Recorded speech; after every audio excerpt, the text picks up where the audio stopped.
The Book of Leviticus, Chapter 1. Procedures for the burnt offering. The Lord called to Moses from the tabernacle and said to him, "Give the following instructions to the people of Israel. When you present an animal as an offering to the Lord, you may take it from your herd of cattle or your flock of sheep and goats. If the animal you present as a burnt offering is from the herd, it must be a male with no defects. Bring it to the entrance of the tabernacle so you may be accepted by the Lord. Lay your hand on the animal's head, and the Lord will accept its death in your place to purify you, making you right with him.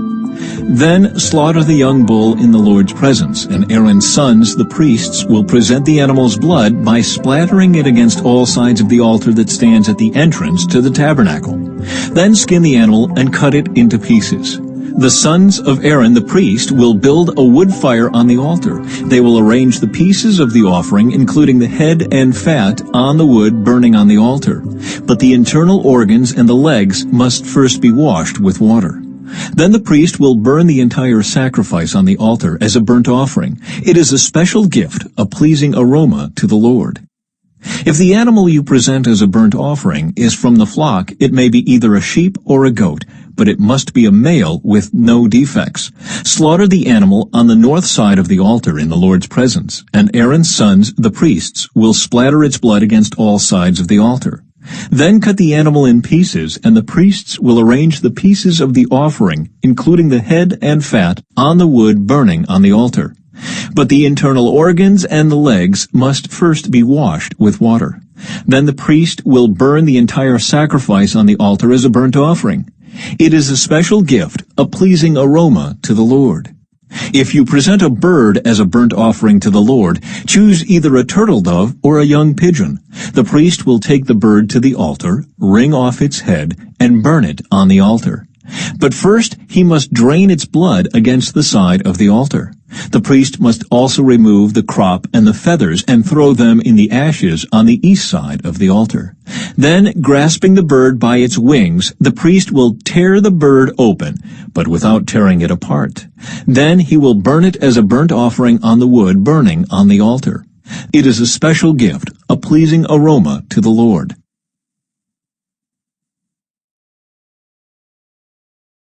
Chapter 2. Procedures for the grain offering. When you present grain as an offering to the Lord, the offering must consist of choice flour. You are to pour olive oil on it, sprinkle it with frankincense, and bring it to Aaron's sons, the priests. The priest will scoop out a handful of the flour moistened with oil, together with all the frankincense, and burn this representative portion on the altar.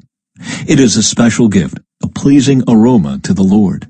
The rest of the grain offering will then be given to Aaron and his sons. This offering will be considered a most holy part of the special gifts presented to the Lord. If your offering is a grain offering baked in an oven, it must be made of choice flour, but without any yeast. It may be presented in the form of thin cakes mixed with olive oil or wafers spread with olive oil.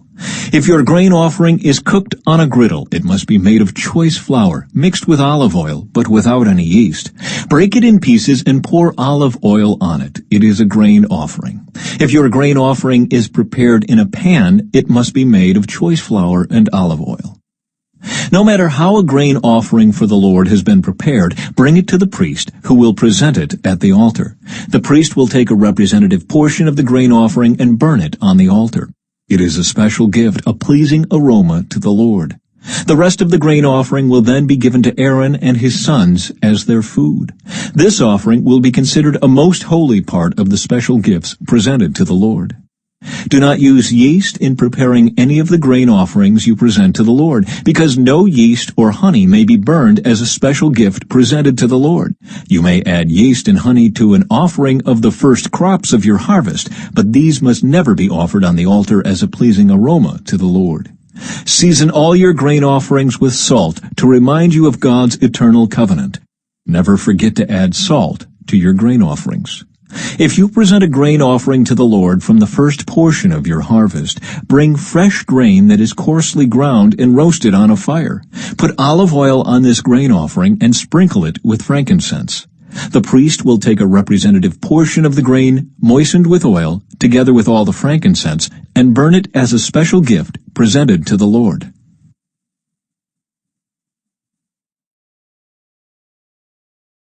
Chapter 3. Procedures for the Peace Offering. If you present an animal from the herd as a peace offering to the Lord, it may be a male or a female, but it must have no defects. Lay your hand on the animal's head and slaughter it at the entrance of the tabernacle. Then Aaron's sons, the priests, will splatter its blood against all sides of the altar. The priest must present part of this peace offering as a special gift to the Lord.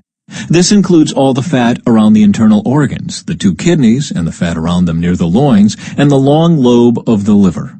These must be removed with the kidneys, and Aaron's sons will burn them on top of the burnt offering on the wood burning on the altar.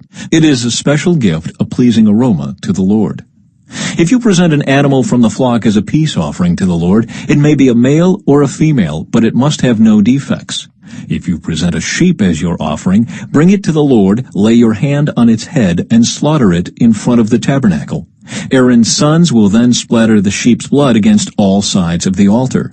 The priest must present the fat of this peace offering as a special gift to the Lord. This includes the fat of the broad tail cut off near the backbone, all the fat around the internal organs, the 2 kidneys, and the fat around them near the loins, and the long lobe of the liver. These must be removed with the kidneys, and the priest will burn them on the altar. It is a special gift of food presented to the Lord. If you present a goat as your offering, bring it to the Lord, lay your hand on its head, and slaughter it in front of the tabernacle. Aaron's sons will then splatter the goat's blood against all sides of the altar. The priest must present part of this offering as a special gift to the Lord.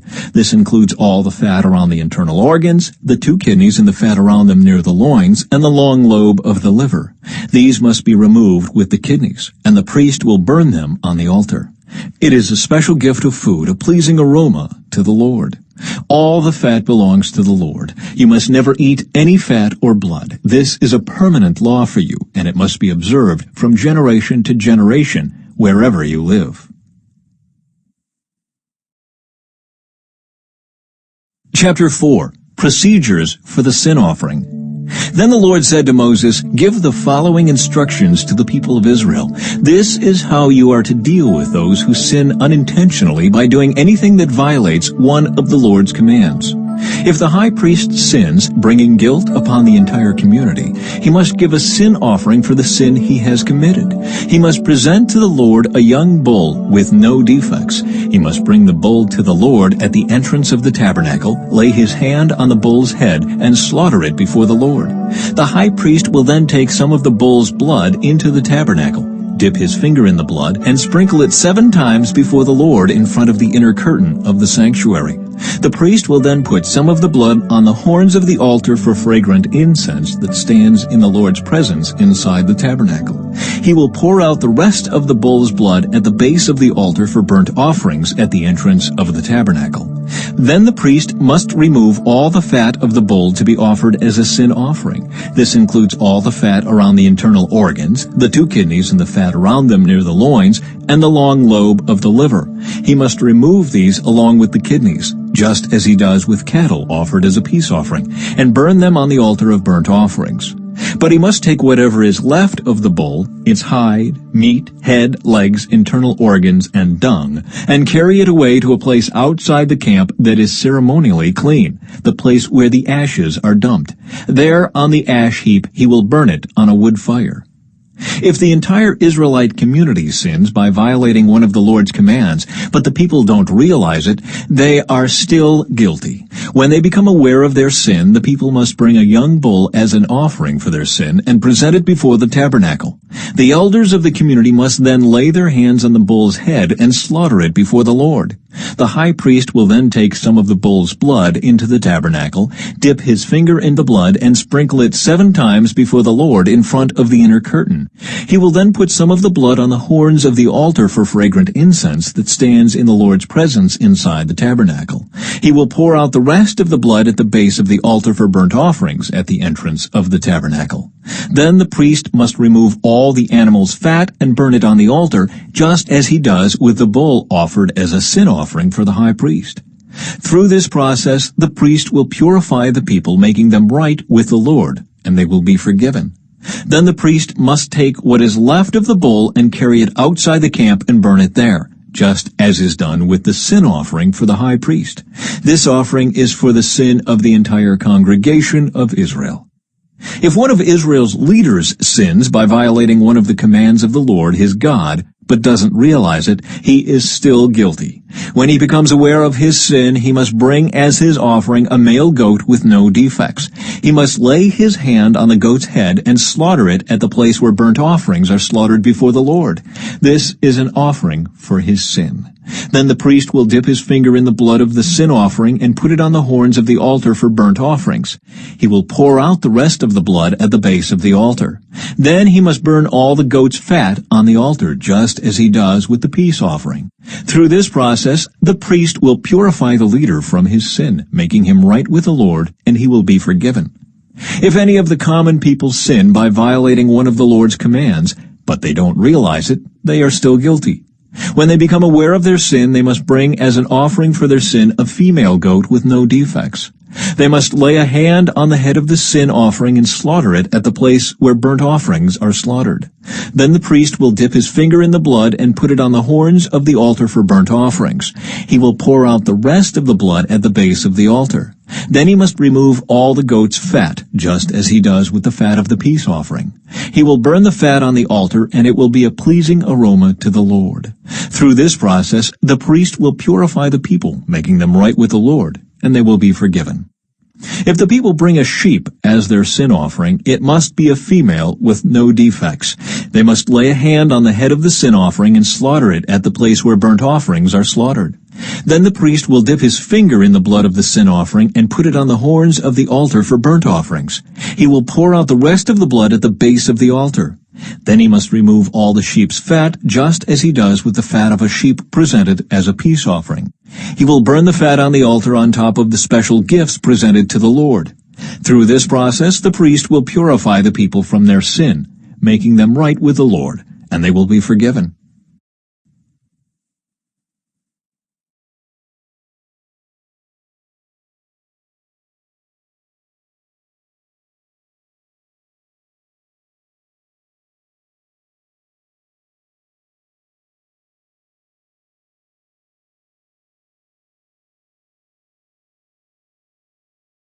Chapter 5. Sins requiring a sin offering.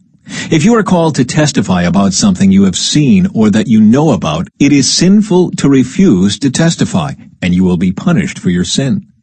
Or suppose you unknowingly touch something that is ceremonially unclean, such as the carcass of an unclean animal. When you realize what you have done, you must admit your defilement and your guilt. This is true whether it is a wild animal, a domestic animal, or an animal that scurries along the ground. Or suppose you unknowingly touch something that makes a person unclean. When you realize what you have done, you must admit your guilt.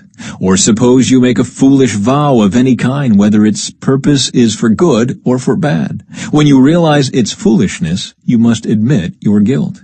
When you become aware of your guilt in any of these ways, you must confess your sin. Then you must bring to the Lord as the penalty for your sin a female from the flock, either a sheep or a goat.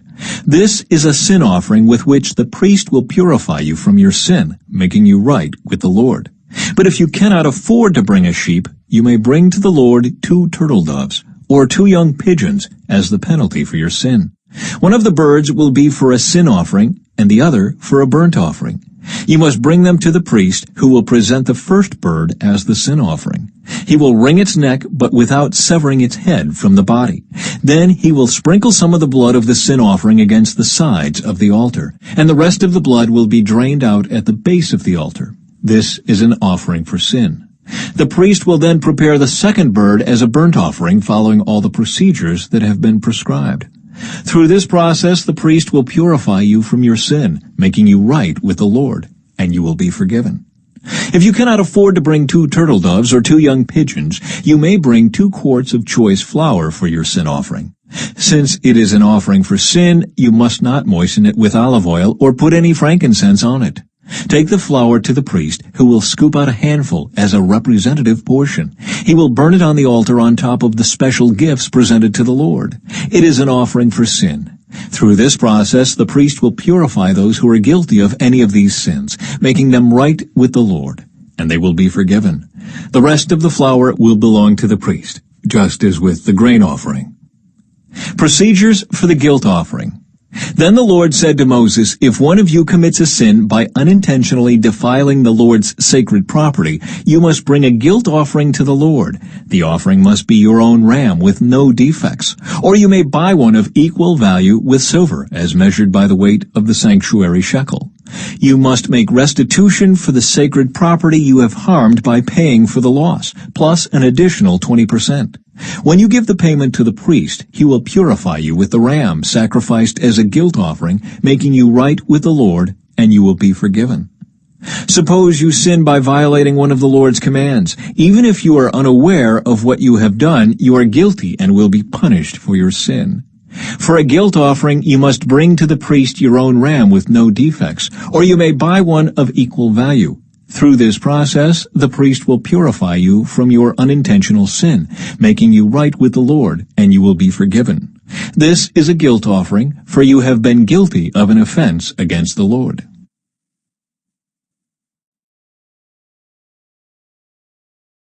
Chapter 6. Sins requiring a guilt offering. Then the Lord said to Moses, "Suppose one of you sins against your associate and is unfaithful to the Lord. Suppose you cheat in a deal involving a security deposit, or you steal or commit fraud, or you find lost property and lie about it, or you lie while swearing to tell the truth, or you commit any other such sin. If you have sinned in any of these ways, you are guilty. You must give back whatever you stole, or the money you took by extortion, or the security deposit, or the lost property you found, or anything obtained by swearing falsely. You must make restitution by paying the full price plus an additional 20% to the person you have harmed. On the same day, you must present a guilt offering. As a guilt offering to the Lord, you must bring to the priest your own ram with no defects, or you may buy one of equal value. Through this process, the priest will purify you before the Lord, making you right with him, and you will be forgiven for any of these sins you have committed. Further instructions for the burnt offering. Then the Lord said to Moses, "Give Aaron and his sons the following instructions regarding the burnt offering.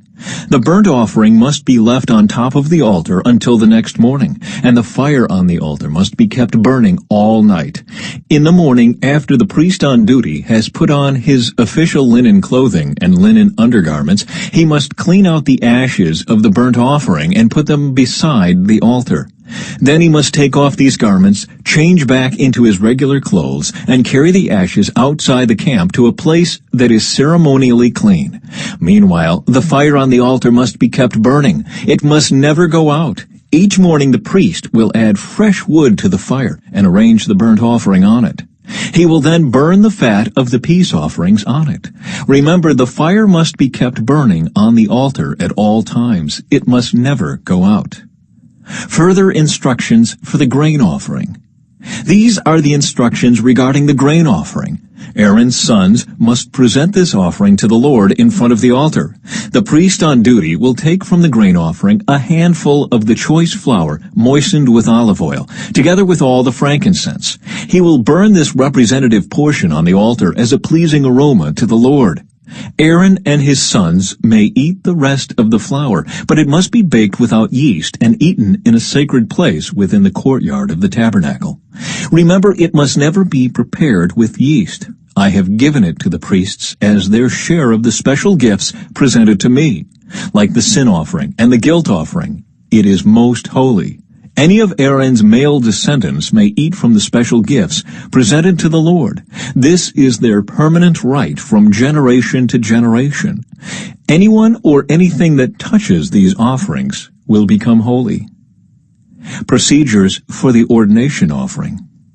Then the Lord said to Moses, "On the day Aaron and his sons are anointed, they must present to the Lord a grain offering of 2 quarts of choice flour, half to be offered in the morning and half to be offered in the evening. It must be carefully mixed with olive oil and cooked on a griddle. Then slice this grain offering and present it as a pleasing aroma to the Lord. In each generation, the high priest who succeeds Aaron must prepare the same offering. It belongs to the Lord and must be burned up completely. This is a permanent law. All such grain offerings of a priest must be burned up entirely. None of it may be eaten. Further instructions for the sin offering. Then the Lord said to Moses, "Give Aaron and his sons the following instructions regarding the sin offering. The animal given as an offering for sin is a most holy offering, and it must be slaughtered in the Lord's presence at the place where the burnt offerings are slaughtered.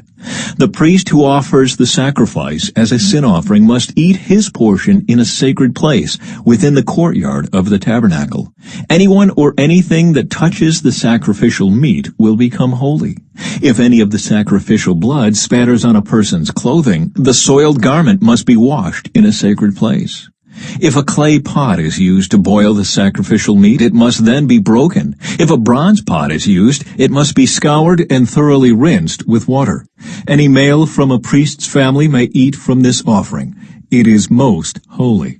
But the offering for sin may not be eaten if its blood was brought into the tabernacle as an offering for purification in the holy place. It must be completely burned with fire."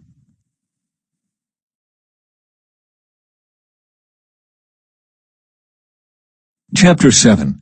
Further instructions for the guilt offering. These are the instructions for the guilt offering. It is most holy. The animal sacrificed as a guilt offering must be slaughtered at the place where the burnt offerings are slaughtered, and its blood must be splattered against all sides of the altar. The priest will then offer all its fat on the altar, including the fat of the broad tail, the fat around the internal organs, the 2 kidneys, and the fat around them near the loins, and the long lobe of the liver. These are to be removed with the kidneys, and the priests will burn them on the altar as a special gift presented to the Lord. This is the guilt offering. Any male from a priest's family may eat the meat. It must be eaten in a sacred place, for it is most holy. The same instructions apply to both the guilt offering and the sin offering. Both belong to the priest, who uses them to purify someone, making that person right with the Lord. In the case of the burnt offering, the priest may keep the hide of the sacrificed animal. Any grain offering that has been baked in an oven, prepared in a pan, or cooked on a griddle belongs to the priest who presents it. All other grain offerings, whether made of dry flour or flour moistened with olive oil, are to be shared equally among all the priests, the descendants of Aaron. Further instructions for the peace offering. These are the instructions regarding the different kinds of peace offerings that may be presented to the Lord. If you present your peace offering as an expression of thanksgiving, the usual animal sacrifice must be accompanied by various kinds of bread made without yeast, thin cakes mixed with olive oil, wafers spread with oil, and cakes made of choice flour mixed with olive oil. This peace offering of thanksgiving must also be accompanied by loaves of bread made with yeast. One of each kind of bread must be presented as a gift to the Lord. It will then belong to the priest, who splatters the blood of the peace offering against the altar. The meat of the peace offering of thanksgiving must be eaten on the same day it is offered. None of it may be saved for the next morning. If you bring an offering to fulfill a vow or as a voluntary offering, the meat must be eaten on the same day the sacrifice is offered. But whatever is left over may be eaten on the second day.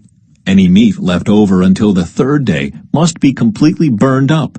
If any of the meat from the peace offering is eaten on the third day, the person who presented it will not be accepted by the Lord. You will receive no credit for offering it. By then the meat will be contaminated. If you eat it, you will be punished for your sin. Meat that touches anything ceremonially unclean may not be eaten. It must be completely burned up. The rest of the meat may be eaten, but only by people who are ceremonially clean. If you are ceremonially unclean and you eat meat from a peace offering that was presented to the Lord, you will be cut off from the community. If you touch anything that is unclean, whether it is human defilement or an unclean animal or any other unclean detestable thing, and then eat meat from a peace offering presented to the Lord, you will be cut off from the community. The forbidden blood and fat. Then the Lord said to Moses, "Give the following instructions to the people of Israel. You must never eat fat, whether from cattle, sheep, or goats. The fat of an animal found dead or torn to pieces by wild animals must never be eaten, though it may be used for any other purpose. Anyone who eats fat from an animal presented as a special gift to the Lord will be cut off from the community. No matter where you live, you must never consume the blood of any bird or animal. Anyone who consumes blood will be cut off from the community." A portion for the priests. Then the Lord said to Moses, "Give the following instructions to the people of Israel. When you present a peace offering to the Lord, bring part of it as a gift to the Lord. Present it to the Lord with your own hands as a special gift to the Lord. Bring the fat of the animal together with the breast, and lift up the breast as a special offering to the Lord. Then the priest will burn the fat on the altar, but the breast will belong to Aaron and his descendants. Give the right thigh of your peace offering to the priest as a gift. The right thigh must always be given to the priest who offers the blood and the fat of the peace offering. For I have reserved the breast of the special offering and the right thigh of the sacred offering for the priests. It is the permanent right of Aaron and his descendants to share in the peace offerings brought by the people of Israel. This is their rightful share. The special gifts presented to the Lord have been reserved for Aaron and his descendants from the time they were set apart to serve the Lord as priests. On the day they were anointed, the Lord commanded the Israelites to give these portions to the priests as their permanent share from generation to generation. These are the instructions for the burnt offering, the grain offering, the sin offering, and the guilt offering, as well as the ordination offering and the peace offering. The Lord gave these instructions to Moses on Mount Sinai when he commanded the Israelites to present their offerings to the Lord in the wilderness of Sinai.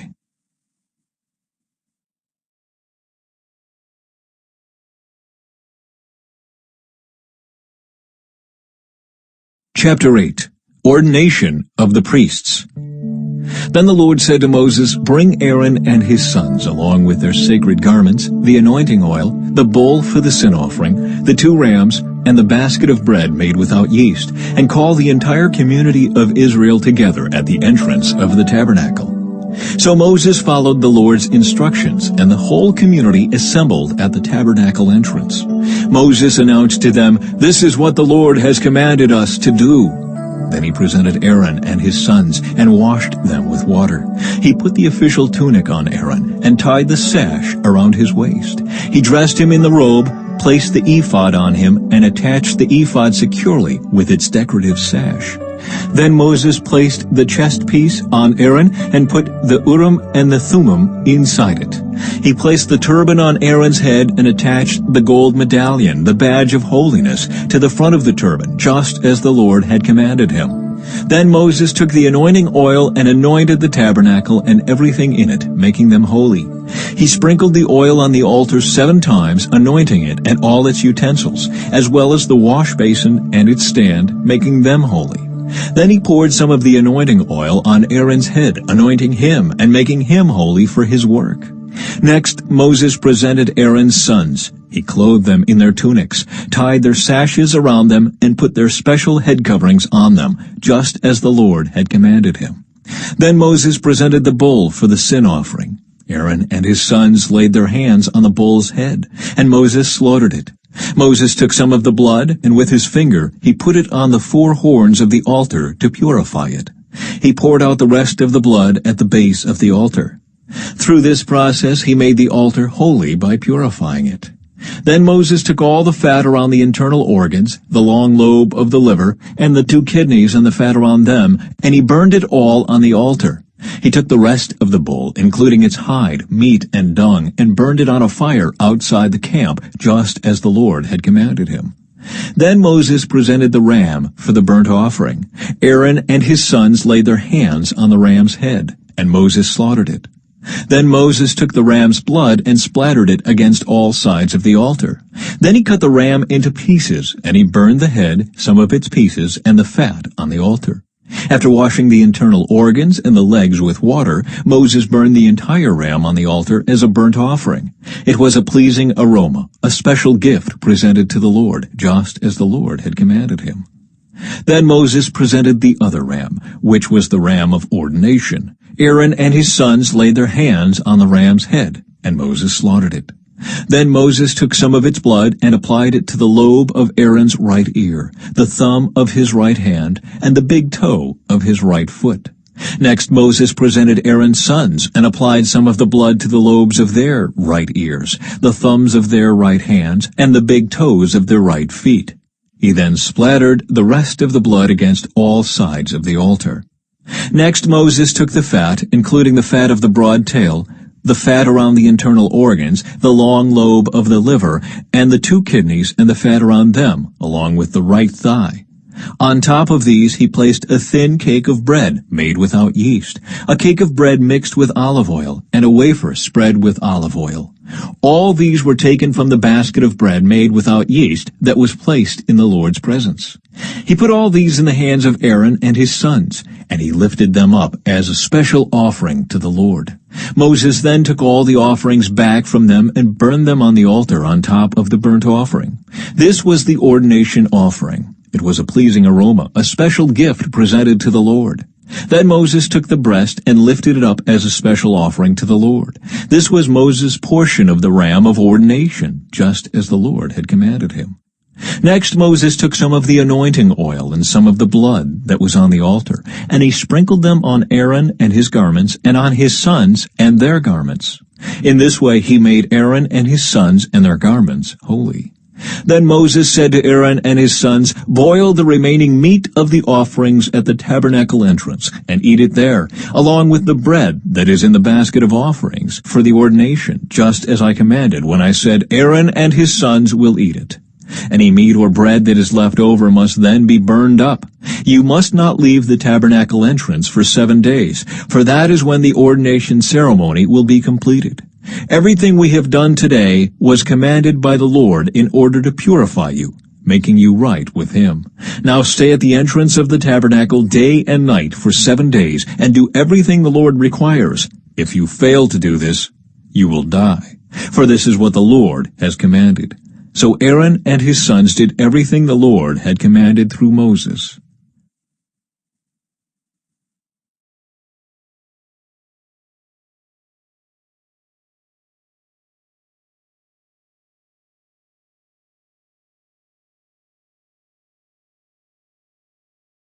Chapter 9. The priests begin their work. After the ordination ceremony on the 8th day, Moses called together Aaron and his sons and the elders of Israel. He said to Aaron, "Take a young bull for a sin offering and a ram for a burnt offering, both without defects, and present them to the Lord. Then tell the Israelites, take a male goat for a sin offering, and take a calf and a lamb, both a year old and without defects, for a burnt offering. Also take a bull and a ram for a peace offering, and flour moistened with olive oil for a grain offering. Present all these offerings to the Lord, because the Lord will appear to you today." So the people presented all these things at the entrance of the tabernacle, just as Moses had commanded. Then the whole community came forward and stood before the Lord. And Moses said, "This is what the Lord has commanded you to do, so that the glory of the Lord may appear to you." Then Moses said to Aaron, "Come to the altar and sacrifice your sin offering and your burnt offering to purify yourself and the people. Then present the offerings of the people to purify them, making them right with the Lord, just as he has commanded." So Aaron went to the altar and slaughtered the calf as a sin offering for himself. His sons brought him the blood, and he dipped his finger in it and put it on the horns of the altar. He poured out the rest of the blood at the base of the altar. Then he burned on the altar the fat, the kidneys, and the long lobe of the liver from the sin offering, just as the Lord had commanded Moses. The meat and the hide, however, he burned outside the camp. Next Aaron slaughtered the animal for the burnt offering. His sons brought him the blood, and he splattered it against all sides of the altar. Then they handed him each piece of the burnt offering, including the head, and he burned them on the altar. Then he washed the internal organs and the legs and burned them on the altar along with the rest of the burnt offering. Next Aaron presented the offerings of the people. He slaughtered the people's goat and presented it as an offering for their sin, just as he had first done with the offering for his own sin. Then he presented the burnt offering and sacrificed it in the prescribed way. He also presented the grain offering, burning a handful of the flour mixture on the altar, in addition to the regular burnt offering for the morning. Then Aaron slaughtered the bull and the ram for the people's peace offering. His sons brought him the blood, and he splattered it against all sides of the altar. Then he took the fat of the bull and the ram, the fat of the broad tail, and from around the internal organs, along with the kidneys and the long lobes of the livers. He placed these fat portions on top of the breasts of these animals and burned them on the altar. Aaron then lifted up the breasts and right thighs as a special offering to the Lord, just as Moses had commanded. After that, Aaron raised his hands toward the people and blessed them. Then, after presenting the sin offering, the burnt offering, and the peace offering, he stepped down from the altar. Then Moses and Aaron went into the tabernacle, and when they came back out, they blessed the people again, and the glory of the Lord appeared to the whole community. Fire blazed forth from the Lord's presence and consumed the burnt offering and the fat on the altar. When the people saw this, they shouted with joy and fell face down on the ground.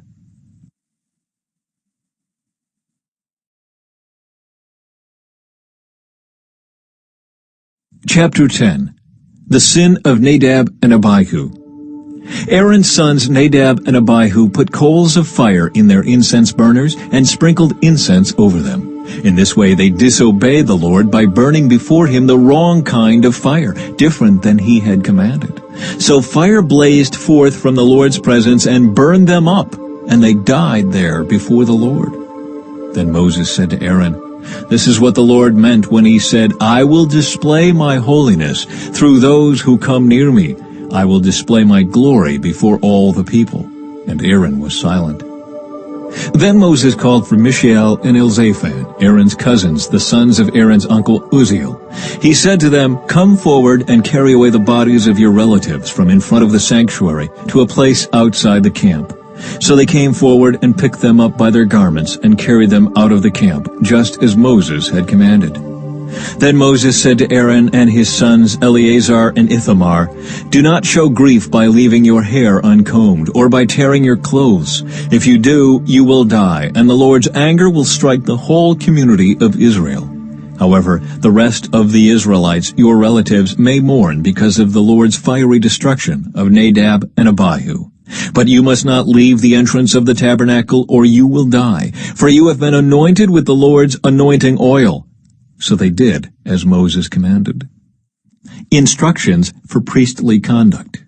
Then the Lord said to Aaron, "You and your descendants must never drink wine or any other alcoholic drink before going into the tabernacle. If you do, you will die. This is a permanent law for you, and it must be observed from generation to generation. You must distinguish between what is sacred and what is common, between what is ceremonially unclean and what is clean, and you must teach the Israelites all the decrees that the Lord has given them through Moses." Then Moses said to Aaron and his remaining sons Eleazar and Ithamar, "Take what is left of the grain offering after a portion has been presented as a special gift to the Lord, and eat it beside the altar. Make sure it contains no yeast, for it is most holy. You must eat it in a sacred place, for it has been given to you and your descendants as your portion of the special gifts presented to the Lord. These are the commands I have been given. But the breast and thigh that were lifted up as a special offering may be eaten in any place that is ceremonially clean. These parts have been given to you and your descendants as your portion of the peace offerings presented by the people of Israel. You must lift up the thigh and breast as a special offering to the Lord, along with the fat of the special gifts. These parts will belong to you and your descendants as your permanent right, just as the Lord has commanded." Moses then asked them what had happened to the goat of the sin offering. When he discovered it had been burned up, he became very angry with Eleazar and Ithamar, Aaron's remaining sons. "Why didn't you eat the sin offering in the sacred area?" he demanded. "It is a holy offering. The Lord has given it to you to remove the guilt of the community and to purify the people, making them right with the Lord. Since the animal's blood was not brought into the holy place, you should have eaten the meat in the sacred area as I ordered you." Then Aaron answered Moses, Today my sons presented both their sin offering and their burnt offering to the Lord, and yet this tragedy has happened to me. If I had eaten the people's sin offering on such a tragic day as this, would the Lord have been pleased?" And when Moses heard this, he was satisfied.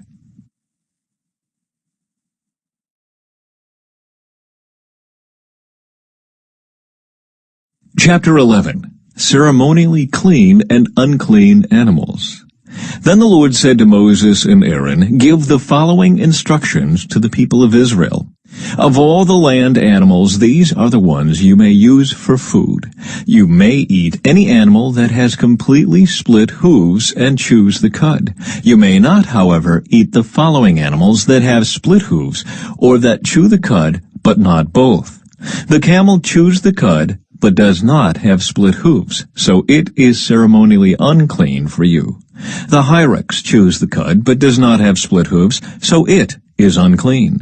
The hare chews the cud, but does not have split hooves, so it is unclean. The pig has evenly split hooves, but does not chew the cud, so it is unclean.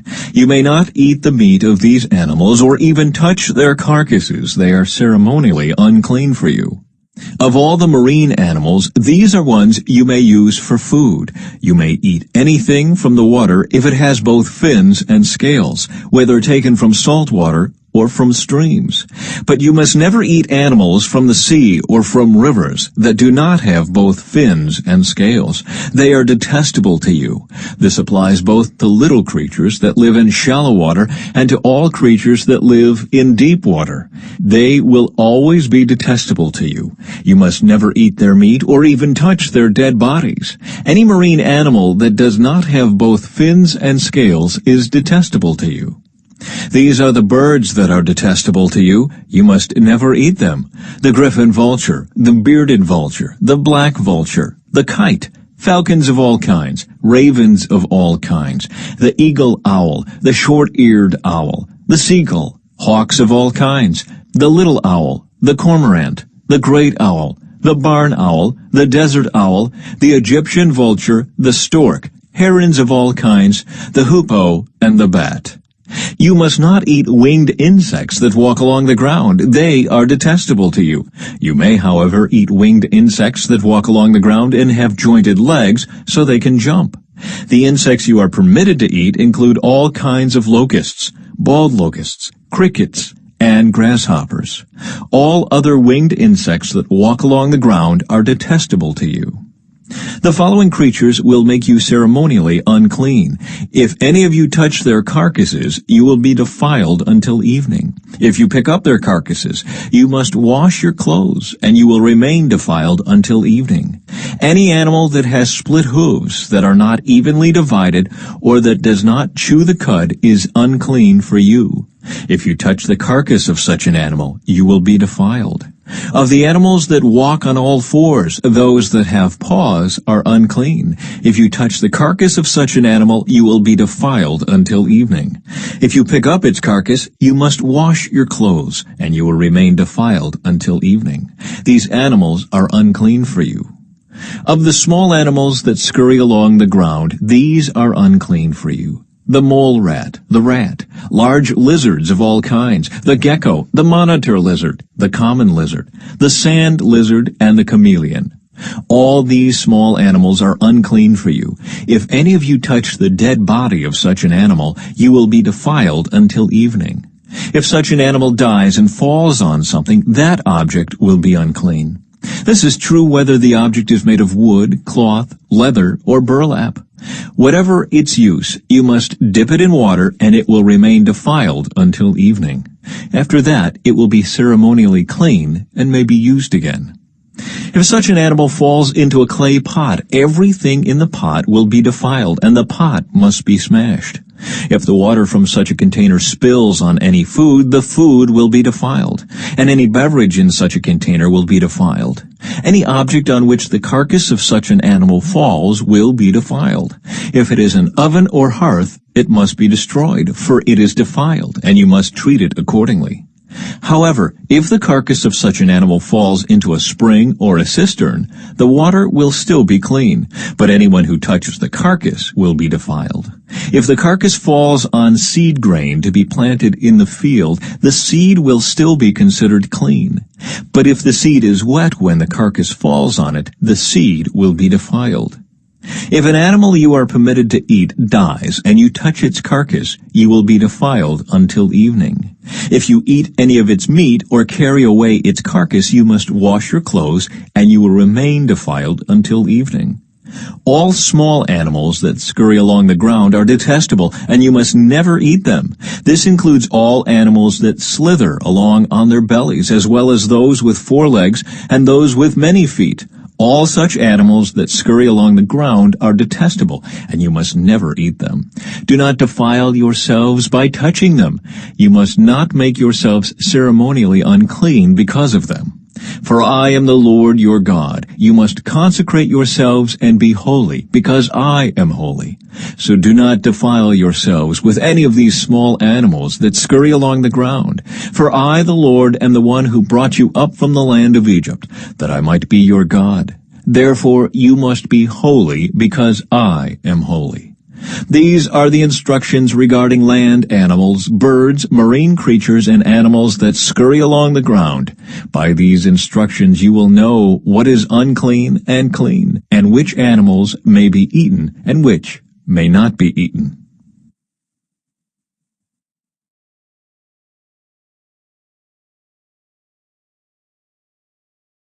Chapter 12. Purification after childbirth. The Lord said to Moses, "Give the following instructions to the people of Israel. If a woman becomes pregnant and gives birth to a son, she will be ceremonially unclean for 7 days, just as she is unclean during her menstrual period. On the 8th day, the boy's foreskin must be circumcised. After waiting 33 days, she will be purified from the bleeding of childbirth. During this time of purification, she must not touch anything that is set apart as holy, and she must not enter the sanctuary until her time of purification is over. If a woman gives birth to a daughter, she will be ceremonially unclean for 2 weeks, just as she is unclean during her menstrual period. After waiting 66 days, she will be purified from the bleeding of childbirth. When the time of purification is completed for either a son or a daughter, the woman must bring a 1-year-old lamb for a burnt offering and a young pigeon or turtle dove for a purification offering. She must bring her offerings to the priest at the entrance of the tabernacle. The priest will then present them to the Lord to purify her. Then she will be ceremonially clean again after her bleeding at childbirth. These are the instructions for a woman after the birth of a son or a daughter. If a woman cannot afford to bring a lamb, she must bring 2 turtle doves or 2 young pigeons. One will be for the burnt offering, and the other for the purification offering. The priest will sacrifice them to purify her, and she will be ceremonially clean.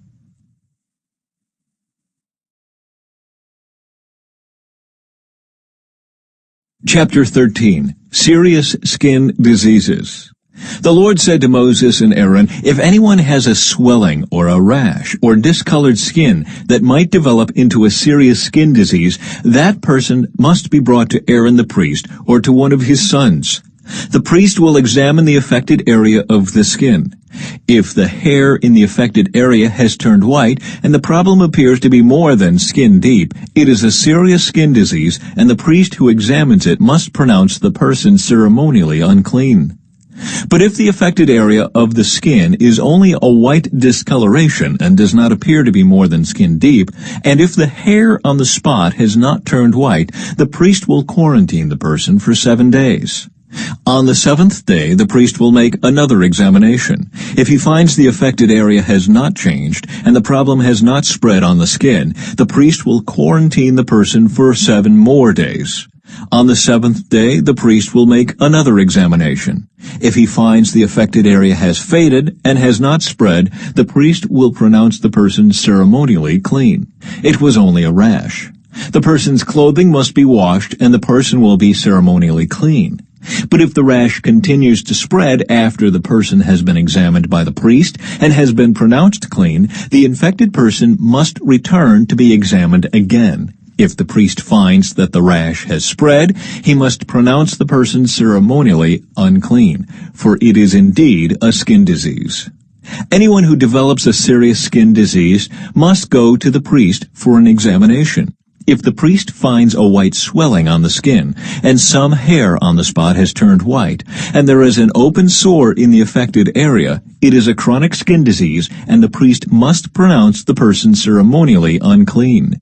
In such cases, the person need not be quarantined, for it is obvious that the skin is defiled by the disease. Now suppose the disease has spread all over the person's skin, covering the body from head to foot. When the priest examines the infected person and finds that the disease covers the entire body, he will pronounce the person ceremonially clean. Since the skin has turned completely white, the person is clean. But if any open sores appear, the infected person will be pronounced ceremonially unclean.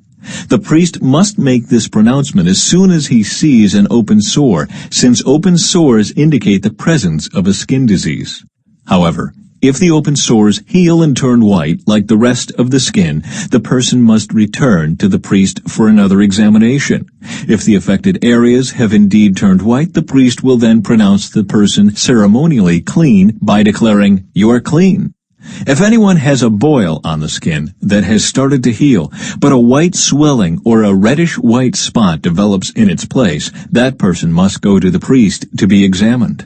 If the priest examines it and finds it to be more than skin deep, and if the hair in the affected area has turned white, the priest must pronounce the person ceremonially unclean. The boil has become a serious skin disease. But if the priest finds no white hair on the affected area and the problem appears to be no more than skin deep and has faded, the priest must quarantine the person for 7 days. If, during that time, the affected area spreads on the skin, the priest must pronounce the person ceremonially unclean because it is a serious disease. But if the area grows no larger and does not spread, it is merely the scar from the boil, and the priest will pronounce the person ceremonially clean. If anyone has suffered a burn on the skin and the burn area changes color, becoming either reddish-white or shiny-white, the priest must examine it. If he finds that the hair in the affected area has turned white and the problem appears to be more than skin deep, a skin disease has broken out in the burn.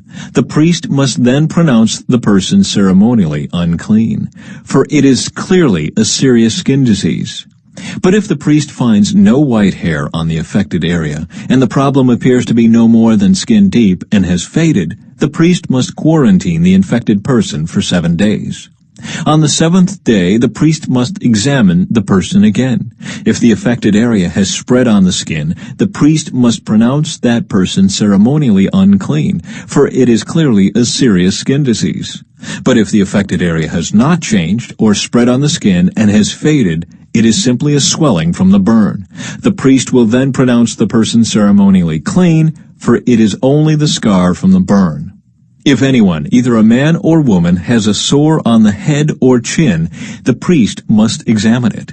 If he finds it is more than skin deep and has fine yellow hair on it, the priest must pronounce the person ceremonially unclean. It is a scabby sore of the head or chin. If the priest examines the scabby sore and finds that it is only skin deep, but there is no black hair on it, he must quarantine the person for 7 days. On the 7th day, the priest must examine the sore again. If he finds that the scabby sore has not spread, and there is no yellow hair on it, and it appears to be only skin deep, the person must shave off all hair except the hair on the affected area. Then the priest must quarantine the person for another 7 days. On the 7th day, he will examine the sore again. If it is not spread and appears to be no more than skin deep, the priest will pronounce the person ceremonially clean. The person's clothing must be washed, and the person will be ceremonially clean. But if the scabby sore begins to spread after the person is pronounced clean, the priest must do another examination. If he finds that the sore has spread, the priest does not need to look for yellow hair. The infected person is ceremonially unclean. But if the color of the scabby sore does not change, and black hair has grown on it, it has healed. The priest will then pronounce the person ceremonially clean.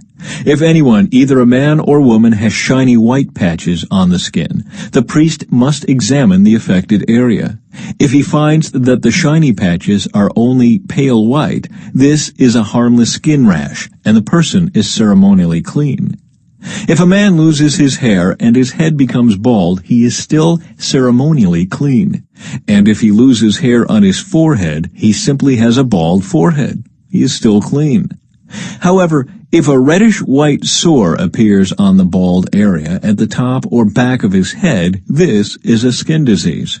The priest must examine him, and if he finds swelling around the reddish-white sore anywhere on the man's head, and it looks like a skin disease, the man is indeed infected with a skin disease and is unclean. The priest must pronounce him ceremonially unclean because of the sore on his head. Those who suffer from a serious skin disease must tear their clothing and leave their hair uncombed. They must cover their mouth and call out, "Unclean! Unclean!" As long as the serious disease lasts, they will be ceremonially unclean. They must live in isolation in their place outside the camp. Treatment of contaminated clothing. Now suppose mildew contaminates some woolen or linen clothing, woolen or linen fabric, the hide of an animal, or anything made of leather. If the contaminated area in the clothing, the animal hide, the fabric, or the leather article has turned greenish or reddish, it is contaminated with mildew and must be shown to the priest. After examining the affected spot, the priest will put the article in quarantine for 7 days. On the 7th day, the priest must inspect it again. If the contaminated area has spread, the clothing or fabric or leather is clearly contaminated by a serious mildew and is ceremonially unclean. The priest must burn the item, the clothing, the woolen or linen fabric, or piece of leather, for it has been contaminated by a serious mildew. It must be completely destroyed by fire. But if the priest examines it and finds that the contaminated area has not spread in the clothing, the fabric, or the leather, the priest will order the object to be washed and then quarantined for 7 more days. Then the priest must examine the object again. If he finds that the contaminated area has not changed color after being washed, even if it did not spread, the object is defiled. It must be completely burned up, whether the contaminated spot is on the inside or outside. But if the priest examines it and finds that the contaminated area has faded after being washed, he must cut the spot from the clothing, the fabric, or the leather. If the spot later reappears on the clothing, the fabric, or the leather article, the mildew is clearly spreading, and the contaminated object must be burned up. But if the spot disappears from the clothing, the fabric, or the leather article after it has been washed, it must be washed again, then it will be ceremonially clean.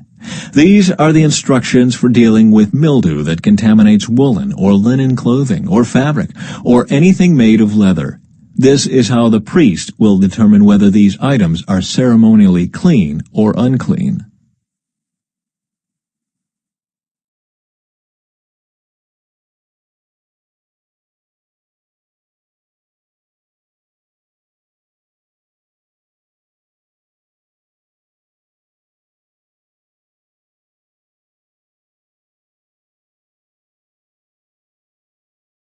Chapter 14. Cleansing from Skin Diseases. And the Lord said to Moses, "The following instructions are for those seeking ceremonial purification from a skin disease. Those who have been healed must be brought to the priest, who will examine them at a place outside the camp. If the priest finds that someone has been healed of a serious skin disease, he will perform a purification ceremony using 2 live birds that are ceremonially clean, a stick of cedar, some scarlet yarn, and a hyssop branch. The priest will order that 1 bird be slaughtered over a clay pot filled with fresh water. He will take the live bird, the cedar stick, the scarlet yarn, and the hyssop branch, and dip them into the blood of the bird that was slaughtered over the fresh water. The priest will then sprinkle the blood of the dead bird 7 times on the person being purified of the skin disease. When the priest has purified the person, he will release the live bird in the open field to fly away. The persons being purified must then wash their clothes, shave off all their hair, and bathe themselves in water. Then they will be ceremonially clean and may return to the camp. However, they must remain outside their tents for 7 days. On the 7th day, they must again shave all the hair from their heads, including the hair of the beard and eyebrows. They must also wash their clothes and bathe themselves in water. Then they will be ceremonially clean. On the 8th day, each person being purified must bring 2 male lambs and a 1-year-old female lamb, all with no defects, along with a grain offering of 6 quarts of choice flour moistened with olive oil and a cup of olive oil. Then the officiating priest will present that person for purification, along with the offerings, before the Lord at the entrance of the tabernacle. The priest will take one of the male lambs and the olive oil and present them as a guilt offering, lifting them up as a special offering before the Lord. He will then slaughter the male lamb in the sacred area where sin offerings and burnt offerings are slaughtered. As with the sin offering, the guilt offering belongs to the priest. It is a most holy offering. The priest will then take some of the blood of the guilt offering and apply it to the lobe of the right ear, the thumb of the right hand, and the big toe of the right foot of the person being purified. Then the priest will pour some of the olive oil into the palm of his own left hand. He will dip his right finger into the oil in his palm and sprinkle some of it with his finger 7 times before the Lord. The priest will then apply some of the oil in his palm over the blood from the guilt offering that is on the lobe of the right ear, the thumb of the right hand, and the big toe of the right foot of the person being purified. The priest will apply the oil remaining in his hand to the head of the person being purified. Through this process, the priest will purify the person before the Lord. Then the priest must present the sin offering to purify the person who was cured of the skin disease. After that, the priest will slaughter the burnt offering and offer it on the altar along with the grain offering. Through this process, the priest will purify the person who was healed, and the person will be ceremonially clean. But anyone who is too poor and cannot afford these offerings may bring 1 male lamb for a guilt offering to be lifted up as a special offering for purification. The person must also bring 2 quarts of choice flour moistened with olive oil for the grain offering and a cup of olive oil. The offering must also include 2 turtle doves or 2 young pigeons, whichever the person can afford. One of the pair must be used for the sin offering and the other for a burnt offering. On the 8th day of the purification ceremony, the person being purified must bring the offerings to the priest in the Lord's presence at the entrance of the tabernacle. The priest will take the lamb for the guilt offering, along with the olive oil, and lift them up as a special offering to the Lord.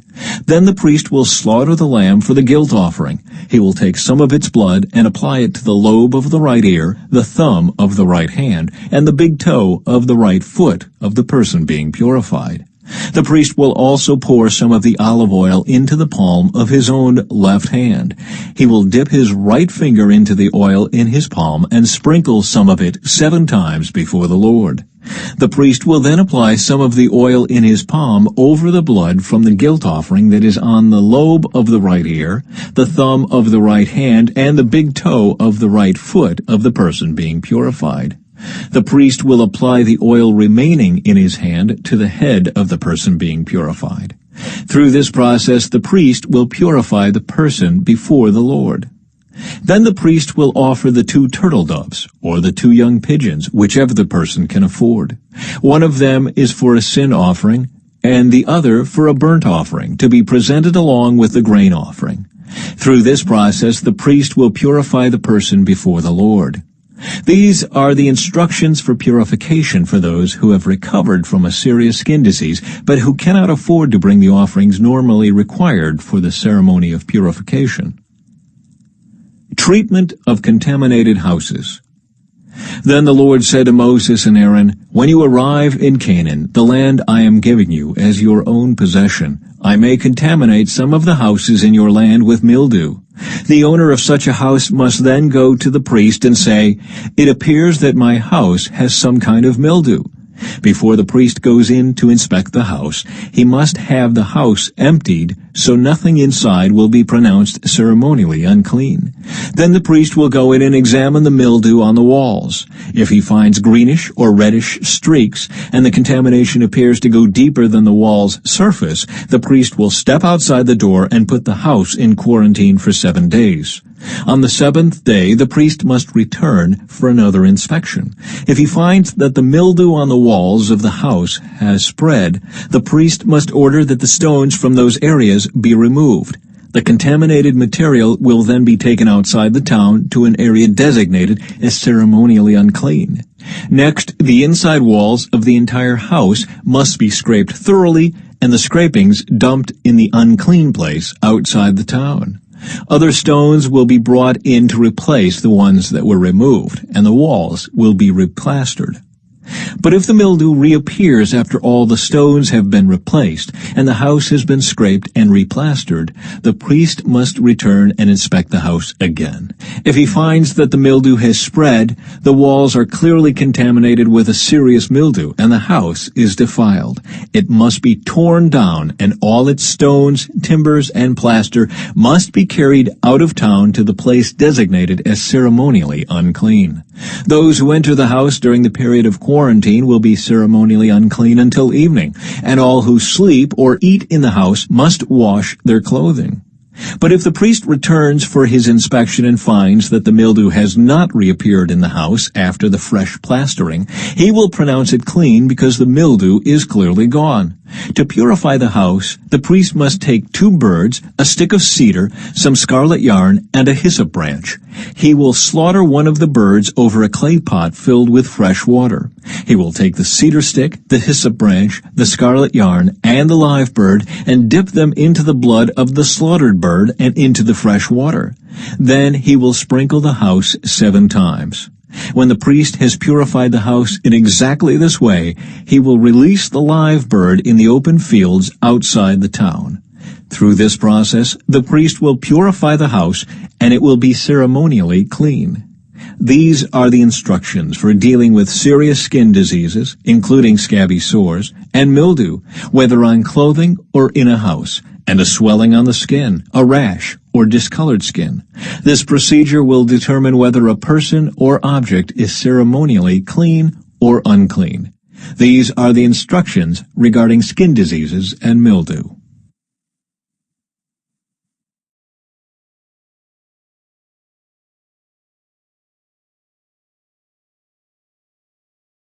Chapter 15. Bodily Discharges. The Lord said to Moses and Aaron, "Give the following instructions to the people of Israel. Any man who has a bodily discharge is ceremonially unclean. This defilement is caused by his discharge, whether the discharge continues or stops. In either case, the man is unclean. Any bed on which the man with the discharge lies and anything on which he sits will be ceremonially unclean. So if you touch the man's bed, you must wash your clothes and bathe yourself in water, and you will remain unclean until evening. If you sit where the man with the discharge has sat, you must wash your clothes and bathe yourself in water, and you will remain unclean until evening. If you touch the man with the discharge, you must wash your clothes and bathe yourself in water, and you will remain unclean until evening. If the man spits on you, you must wash your clothes and bathe yourself in water, and you will remain unclean until evening. Any saddle blanket on which the man rides will be ceremonially unclean. If you touch anything that was under the man, you will be unclean until evening. You must wash your clothes and bathe yourself in water, and you will remain unclean until evening. If the man touches you without first rinsing his hands, you must wash your clothes and bathe yourself in water, and you will remain unclean until evening. Any clay pot the man touches must be broken, and any wooden utensil he touches must be rinsed with water. When the man with the discharge is healed, he must count off 7 days for the period of purification. Then he must wash his clothes and bathe himself in fresh water, and he will be ceremonially clean. On the 8th day he must get 2 turtle doves or 2 young pigeons, and come before the Lord at the entrance of the tabernacle, and give his offerings to the priest. The priest will offer one bird for a sin offering and the other for a burnt offering. Through this process, the priest will purify the man before the Lord for his discharge. Whenever a man has an emission of semen, he must bathe his entire body in water, and he will remain ceremonially unclean until the next evening. Any clothing or leather with semen on it must be washed in water, and it will remain unclean until evening.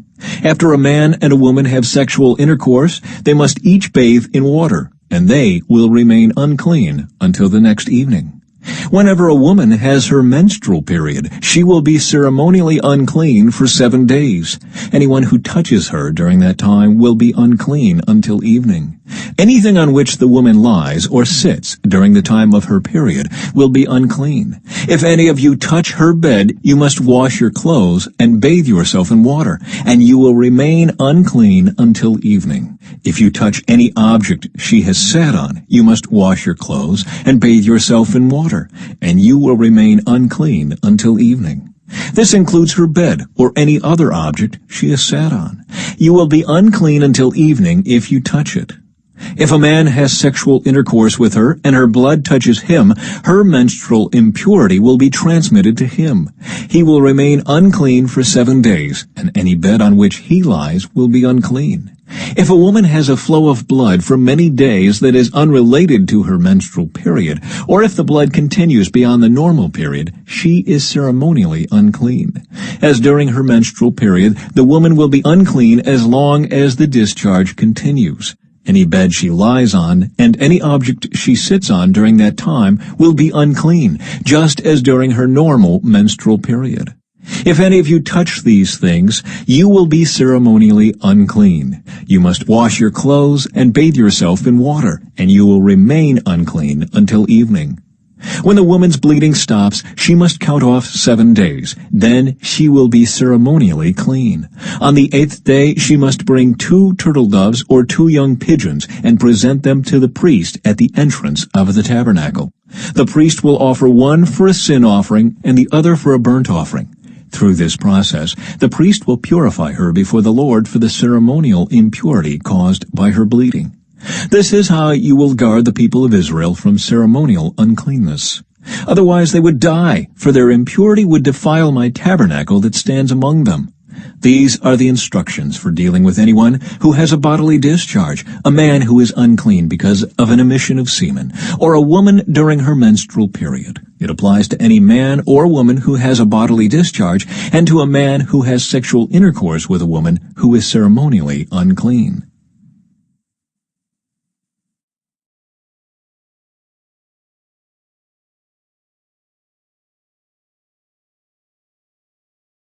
Chapter 16. The Day of Atonement. The Lord spoke to Moses after the death of Aaron's 2 sons who died after they entered the Lord's presence and burned the wrong kind of fire before him. The Lord said to Moses, "Warn your brother Aaron not to enter the most holy place behind the inner curtain whenever he chooses. If he does, he will die. For the ark's cover, the place of atonement is there, and I myself am present in the cloud above the atonement cover." When Aaron enters the sanctuary area, he must follow these instructions fully. He must bring a young bull for a sin offering and a ram for a burnt offering.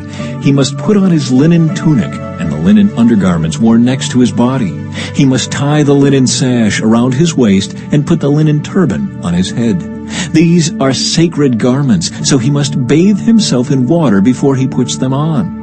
Aaron must take from the community of Israel 2 male goats for a sin offering and a ram for a burnt offering.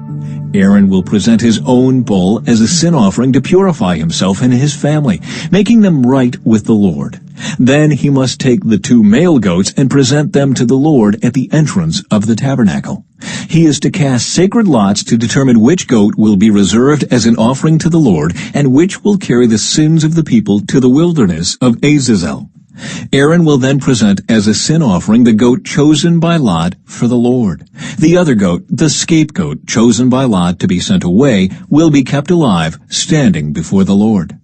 When it is sent away to Azazel in the wilderness, the people will be purified and made right with the Lord. Aaron will present his own bull as a sin offering to purify himself and his family, making them right with the Lord. After he has slaughtered the bull as a sin offering, he will fill an incense burner with burning coals from the altar that stands before the Lord. Then he will take 2 handfuls of fragrant powdered incense, and will carry the burner and the incense behind the inner curtain. There, in the Lord's presence, he will put the incense on the burning coals so that a cloud of incense will rise over the ark's cover, the place of atonement, that rests on the ark of the covenant. If he follows these instructions, he will not die. Then he must take some of the blood of the bull, dip his finger in it, and sprinkle it on the east side of the atonement cover. He must sprinkle blood 7 times with his finger in front of the atonement cover. Then Aaron must slaughter the first goat as a sin offering for the people, and carry its blood behind the inner curtain. There he will sprinkle the goat's blood over the atonement cover and in front of it, just as he did with the bull's blood. Through this process, he will purify the most holy place, and he will do the same for the entire tabernacle because of the defiling sin and rebellion of the Israelites. No one else is allowed inside the tabernacle when Aaron enters it for the purification ceremony in the most holy place. No one may enter until he comes out again after purifying himself, his family, and all the congregation of Israel, making them right with the Lord. Then Aaron will come out to purify the altar that stands before the Lord. He will do this by taking some of the blood from the bull and the goat and putting it on each of the horns of the altar. Then he must sprinkle the blood with his finger 7 times over the altar. In this way he will cleanse it from Israel's defilement and make it holy. When Aaron has finished purifying the most holy place and the tabernacle and the altar, he must present the live goat. He will lay both of his hands on the goat's head and confess over it all the wickedness, rebellion, and sins of the people of Israel. In this way he will transfer the people's sins to the head of the goat. Then a man specially chosen for the task will drive the goat into the wilderness. As the goat goes into the wilderness, it will carry all the people's sins upon itself into a desolate land. When Aaron goes back into the tabernacle, he must take off the linen garments he was wearing when he entered the most holy place, and he must leave the garments there. Then he must bathe himself with water in a sacred place, put on his regular garments, and go out to sacrifice a burnt offering for himself and a burnt offering for the people. Through this process, he will purify himself and the people, making them right with the Lord. He must then burn all the fat of the sin offering on the altar. The man chosen to drive the scapegoat into the wilderness of Azazel must wash his clothes and bathe himself in water. Then he may return to the camp. The bull and the goat presented as sin offerings, whose blood Aaron takes into the most holy place for the purification ceremony, will be carried outside the camp. The animal's hides, internal organs, and dung are all to be burned. The man who burns them must wash his clothes and bathe himself in water before returning to the camp. On the 10th day of the appointed month in early autumn, you must deny yourselves. Neither native-born Israelites nor foreigners living among you may do any kind of work. This is a permanent law for you. On that day, offerings of purification will be made for you, and you will be purified in the Lord's presence from all your sins. It will be a Sabbath day of complete rest for you, and you must deny yourselves. This is a permanent law for you. In future generations, the purification ceremony will be performed by the priest, who has been anointed and ordained to serve as high priest in place of his ancestor Aaron. He will put on the holy linen garments and purify the most holy place, the tabernacle, the altar, the priests, and the entire congregation. This is a permanent law for you to purify the people of Israel from their sins, making them right with the Lord once each year. Moses followed all these instructions exactly as the Lord had commanded him.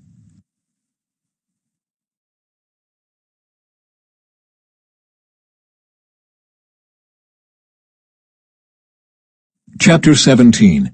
Prohibitions against eating blood. Then the Lord said to Moses, "Give the following instructions to Aaron and his sons and all the people of Israel. This is what the Lord has commanded. If any native Israelite sacrifices a bull or a lamb or a goat anywhere inside or outside the camp, instead of bringing it to the entrance of the tabernacle to present it as an offering to the Lord, that person will be as guilty as a murderer. Such a person has shed blood and will be cut off from the community."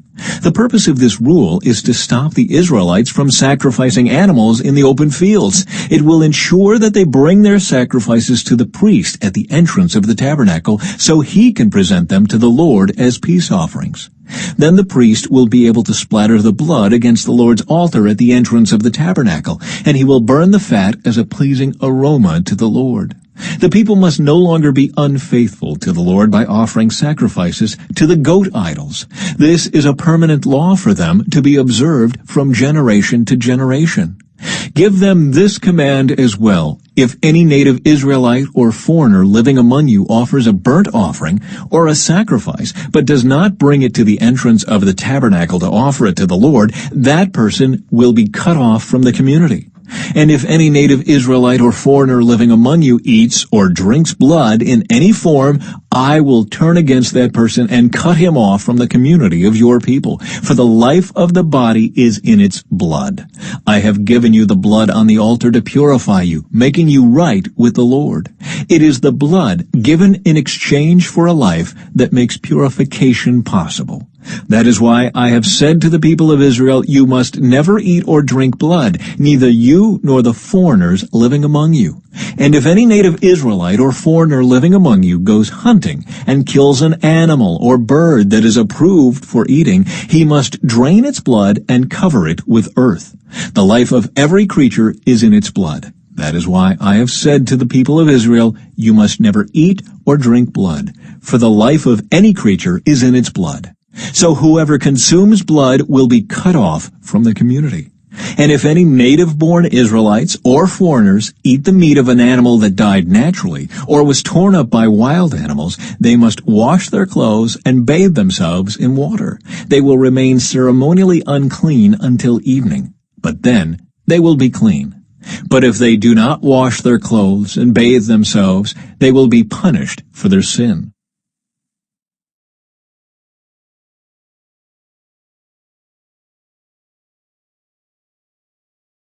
Chapter 18. Forbidden Sexual Practices. Then the Lord said to Moses, "Give the following instructions to the people of Israel. I am the Lord your God, so do not act like the people in Egypt, where you used to live, or like the people of Canaan, where I am taking you. You must not imitate their way of life. You must obey all my regulations and be careful to obey my decrees, for I am the Lord your God. If you obey my decrees and my regulations, you will find life through them. I am the Lord. You must never have sexual relations with a close relative, for I am the Lord. Do not violate your father by having sexual relations with your mother. She is your mother. You must not have sexual relations with her. Do not have sexual relations with any of your father's wives, for this would violate your father. Do not have sexual relations with your sister or half-sister, whether she is your father's daughter or your mother's daughter, whether she was born into your household or someone else's. Do not have sexual relations with your granddaughter, whether she is your son's daughter or your daughter's daughter, for this would violate yourself. Do not have sexual relations with your stepsister, the daughter of any of your father's wives, for she is your sister. Do not have sexual relations with your father's sister, for she is your father's close relative. Do not have sexual relations with your mother's sister, for she is your mother's close relative. Do not violate your uncle, your father's brother, by having sexual relations with his wife, for she is your aunt. Do not have sexual relations with your daughter-in-law. She is your son's wife, so you must not have sexual relations with her. Do not have sexual relations with your brother's wife, for this would violate your brother. Do not have sexual relations with both a woman and her daughter, and do not take her granddaughter, whether her son's daughter or her daughter's daughter, and have sexual relations with her. They are close relatives, and this would be a wicked act. While your wife is living, do not marry her sister and have sexual relations with her, for they would be rivals. Do not have sexual relations with a woman during her period of menstrual impurity. Do not defile yourself by having sexual intercourse with your neighbor's wife. Do not permit any of your children to be offered as a sacrifice to Moloch, for you must not bring shame on the name of your God. I am the Lord. Do not practice homosexuality, having sex with another man as with a woman. It is a detestable sin. A man must not defile himself by having sex with an animal, and a woman must not offer herself to a male animal to have intercourse with it. This is a perverse act. Do not defile yourselves in any of these ways, for the people I am driving out before you have defiled themselves in all these ways. Because the entire land has become defiled, I am punishing the people who live there. I will cause the land to vomit them out. You must obey all my decrees and regulations. You must not commit any of these detestable sins. This applies both to native-born Israelites and to the foreigners living among you. All these detestable activities are practiced by the people of the land where I am taking you, and this is how the land has become defiled. So do not defile the land and give it a reason to vomit you out, as it will vomit out the people who live there now. Whoever commits any of these detestable sins will be cut off from the community of Israel. So obey my instructions and do not defile yourselves by committing any of these detestable practices that were committed by the people who lived in the land before you. I am the Lord your God.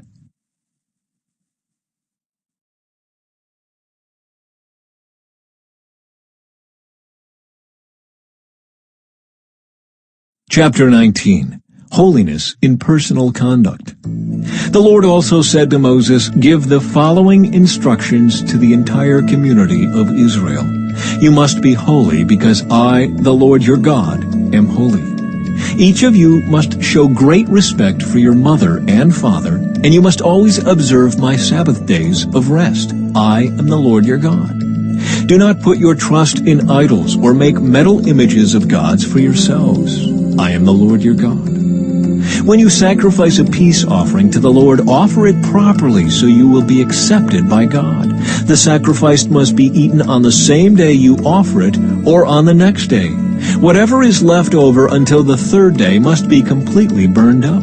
If any of the sacrifice is eaten on the third day, it will be contaminated, and I will not accept it. Anyone who eats it on the third day will be punished for defiling what is holy to the Lord and will be cut off from the community. When you harvest the crops of your land, do not harvest the grain along the edges of your fields, and do not pick up what the harvesters drop. It is the same with your grape crop. Do not strip every last bunch of grapes from the vines, and do not pick up the grapes that fall to the ground. Leave them for the poor and the foreigners living among you.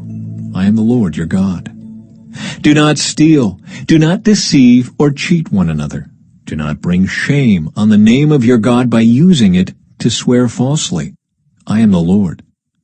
Do not defraud or rob your neighbor. Do not make your hired workers wait until the next day to receive their pay. Do not insult the deaf or cause the blind to stumble. You must fear your God. I am the Lord. Do not twist justice in legal matters by favoring the poor or being partial to the rich and powerful. Always judge people fairly. Do not spread slanderous gossip among your people. Do not stand idly by when your neighbor's life is threatened. I am the Lord. Do not nurse hatred in your heart for any of your relatives. Confront people directly so you will not be held guilty for their sin. Do not seek revenge or bear a grudge against a fellow Israelite, but love your neighbor as yourself. I am the Lord. You must obey all my decrees. Do not mate 2 different kinds of animals. Do not plant your field with 2 different kinds of seed. Do not wear clothing woven from 2 different kinds of thread. If a man has sex with a slave girl whose freedom has never been purchased, but who is committed to become another man's wife, he must pay full compensation to her master. But since she is not a free woman, neither the man nor the woman will be put to death. The man, however, must bring a ram as a guilt offering and present it to the Lord at the entrance of the tabernacle. The priest will then purify him before the Lord with the ram of the guilt offering, and the man's sin will be forgiven. When you enter the land and plant fruit trees, leave the fruit unharvested for the first 3 years and consider it forbidden. Do not eat it. In the 4th year, the entire crop must be consecrated to the Lord as a celebration of praise. Finally, in the 5th year, you may eat the fruit. If you follow this pattern, your harvest will increase. I am the Lord your God. Do not eat meat that has not been drained of its blood. Do not practice fortune-telling or witchcraft. Do not trim off the hair on your temples or trim your beards. Do not cut your bodies for the dead, and do not mark your skin with tattoos. I am the Lord. Do not defile your daughter by making her a prostitute, or the land will be filled with prostitution and wickedness. Keep my Sabbath days of rest and show reverence toward my sanctuary. I am the Lord. Do not defile yourselves by turning to mediums or to those who consult the spirits of the dead. I am the Lord your God. Stand up in the presence of the elderly and show respect for the aged. Fear your God. I am the Lord. Do not take advantage of foreigners who live among you in your land. Treat them like native-born Israelites and love them as you love yourself. Remember that you were once foreigners living in the land of Egypt. I am the Lord your God. Do not use dishonest standards when measuring length, weight, or volume. Your scales and weights must be accurate. Your containers for measuring dry materials or liquids must be accurate. I am the Lord your God who brought you out of the land of Egypt. You must be careful to keep all of my decrees and regulations by putting them into practice. I am the Lord.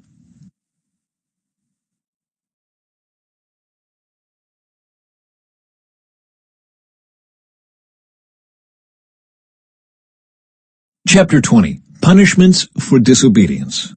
The Lord said to Moses, "Give the people of Israel these instructions, which apply both to native Israelites and to the foreigners living in Israel. If any of them offer their children as a sacrifice to Moloch, they must be put to death. The people of the community must stone them to death. I myself will turn against them and cut them off from the community, because they have defiled my sanctuary and brought shame on my holy name by offering their children to Moloch. And if the people of the community ignore those who offer their children to Moloch and refuse to execute them, I myself will turn against them and their families and will cut them off from the community. This will happen to all who commit spiritual prostitution by worshiping Moloch. I will also turn against those who commit spiritual prostitution by putting their trust in mediums or in those who consult the spirits of the dead. I will cut them off from the community. So set yourselves apart to be holy, for I am the Lord your God. Keep all my decrees by putting them into practice, for I am the Lord who makes you holy. Anyone who dishonors father or mother must be put to death. Such a person is guilty of a capital offense. If a man commits adultery with his neighbor's wife, both the man and the woman who have committed adultery must be put to death. If a man violates his father by having sex with one of his father's wives, both the man and the woman must be put to death, for they are guilty of a capital offense. If a man has sex with his daughter-in-law, both must be put to death. They have committed a perverse act and are guilty of a capital offense. If a man practices homosexuality, having sex with another man, as with a woman, both men have committed a detestable act. They must both be put to death, for they are guilty of a capital offense. If a man marries both a woman and her mother, he has committed a wicked act. The man and both women must be burned to death to wipe out such wickedness from among you. If a man has sex with an animal, he must be put to death, and the animal must be killed. If a woman presents herself to a male animal to have intercourse with it, she and the animal must both be put to death. You must kill both, for they are guilty of a capital offense.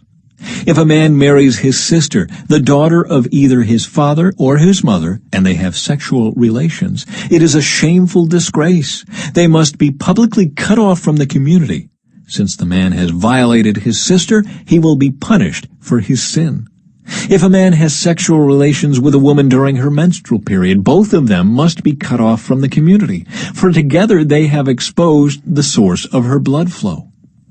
Do not have sexual relations with your aunt, whether your mother's sister or your father's sister. This would dishonor a close relative. Both parties are guilty and will be punished for their sin. If a man has sex with his uncle's wife, he has violated his uncle. Both the man and woman will be punished for their sin, and they will die childless. If a man marries his brother's wife, it is an act of impurity. He has violated his brother, and the guilty couple will remain childless. You must keep all my decrees and regulations by putting them into practice. Otherwise, the land to which I am bringing you as your new home will vomit you out. Do not live according to the customs of the people I am driving out before you. It is because they do these shameful things that I detest them. But I have promised you, you will possess their land because I will give it to you as your possession, a land flowing with milk and honey. I am the Lord your God, who has set you apart from all other people. You must therefore make a distinction between ceremonially clean and unclean animals, and between clean and unclean birds. You must not defile yourselves by eating any unclean animal or bird or creature that scurries along the ground. I have identified them as being unclean for you. You must be holy, because I, the Lord, am holy. I have set you apart from all other people to be my very own. Men and women among you who act as mediums, or who consult the spirits of the dead, must be put to death by stoning. They are guilty of a capital offense.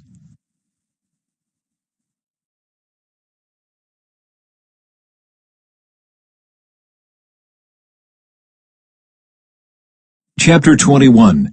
Instructions for the priests. The Lord said to Moses, "Give the following instructions to the priests, the descendants of Aaron.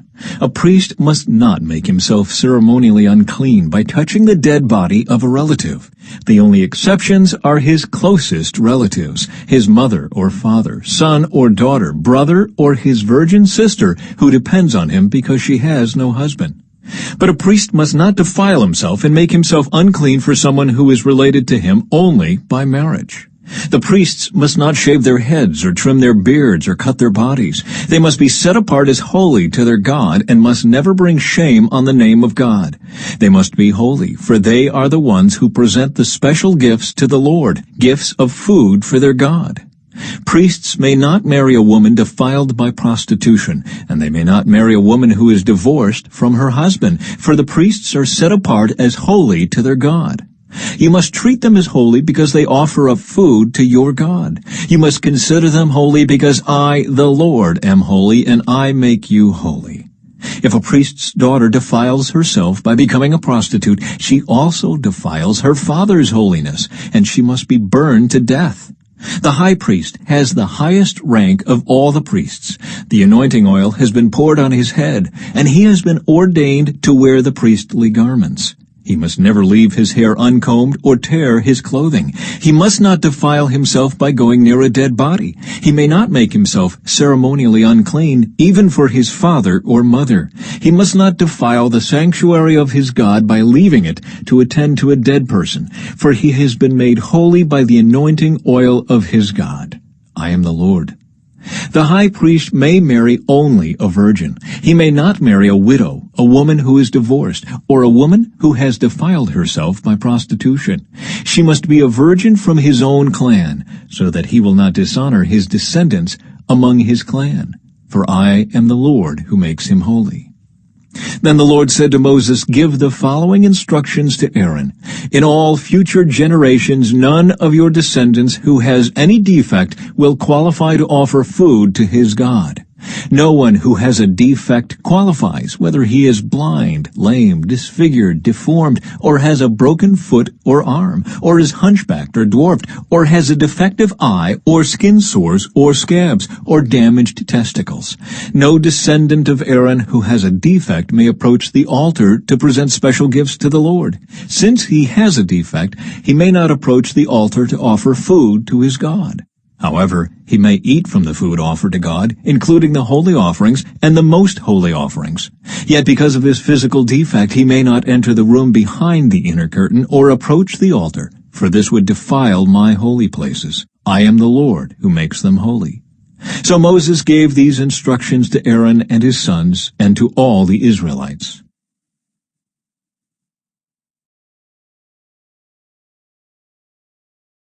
Chapter 22.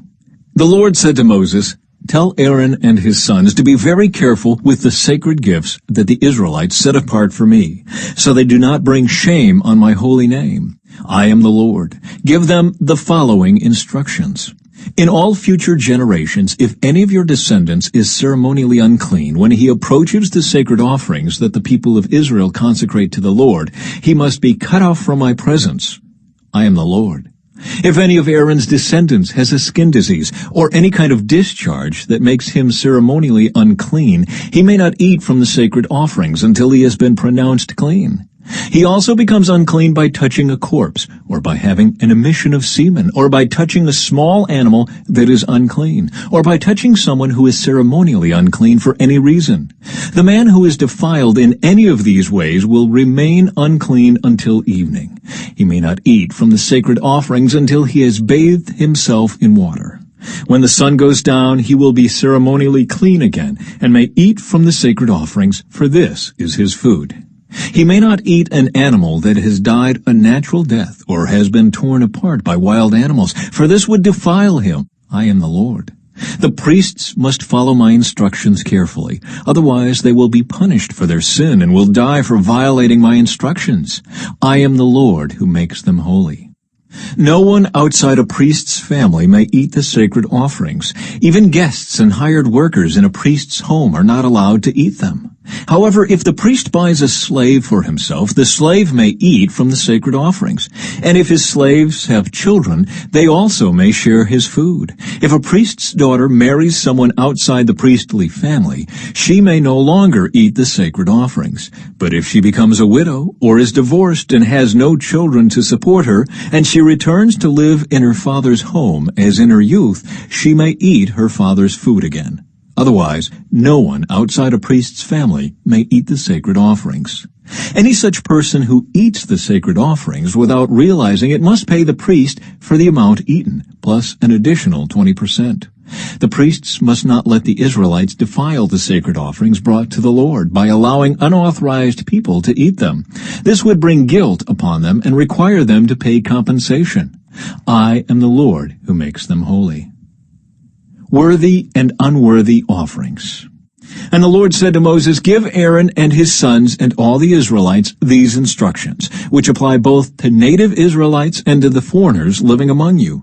If you present a gift as a burnt offering to the Lord, whether it is to fulfill a vow or as a voluntary offering, you will be accepted only if your offering is a male animal with no defects. It may be a bull, a ram, or a male goat. Do not present an animal with defects, because the Lord will not accept it on your behalf. If you present a peace offering to the Lord from the herd or the flock, whether it is to fulfill a vow or is a voluntary offering, you must offer a perfect animal. It may have no defect of any kind. You must not offer an animal that is blind, crippled, or injured, or that has a wart, a skin sore, or scabs. Such animals must never be offered on the altar as special gifts to the Lord. If a bull or lamb has a leg that is too long or too short, it may be offered as a voluntary offering, but it may not be offered to fulfill a vow. If an animal has damaged testicles or is castrated, you may not offer it to the Lord. You must never do this in your own land, and you must not accept such an animal from foreigners and then offer it as a sacrifice to your God. Such animals will not be accepted on your behalf, for they are mutilated or defective. And the Lord said to Moses, when a calf or lamb or goat is born, it must be left with its mother for 7 days. From the 8th day on, it will be acceptable as a special gift to the Lord. But you must not slaughter a mother animal and her offspring on the same day, whether from the herd or the flock. When you bring a thanksgiving offering to the Lord, sacrifice it properly so you will be accepted. Eat the entire sacrificial animal on the day it is presented. Do not leave any of it until the next morning. I am the Lord. You must faithfully keep all my commands by putting them into practice, for I am the Lord. Do not bring shame on my holy name, for I will display my holiness among the people of Israel. I am the Lord who makes you holy. It was I who rescued you from the land of Egypt, that I might be your God. I am the Lord.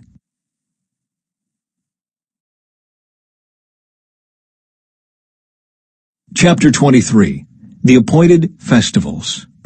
The Lord said to Moses, "Give the following instructions to the people of Israel. These are the Lord's appointed festivals, which you are to proclaim as official days for holy assembly. You have 6 days each week for your ordinary work, but the 7th day is a Sabbath day of complete rest, an official day for holy assembly.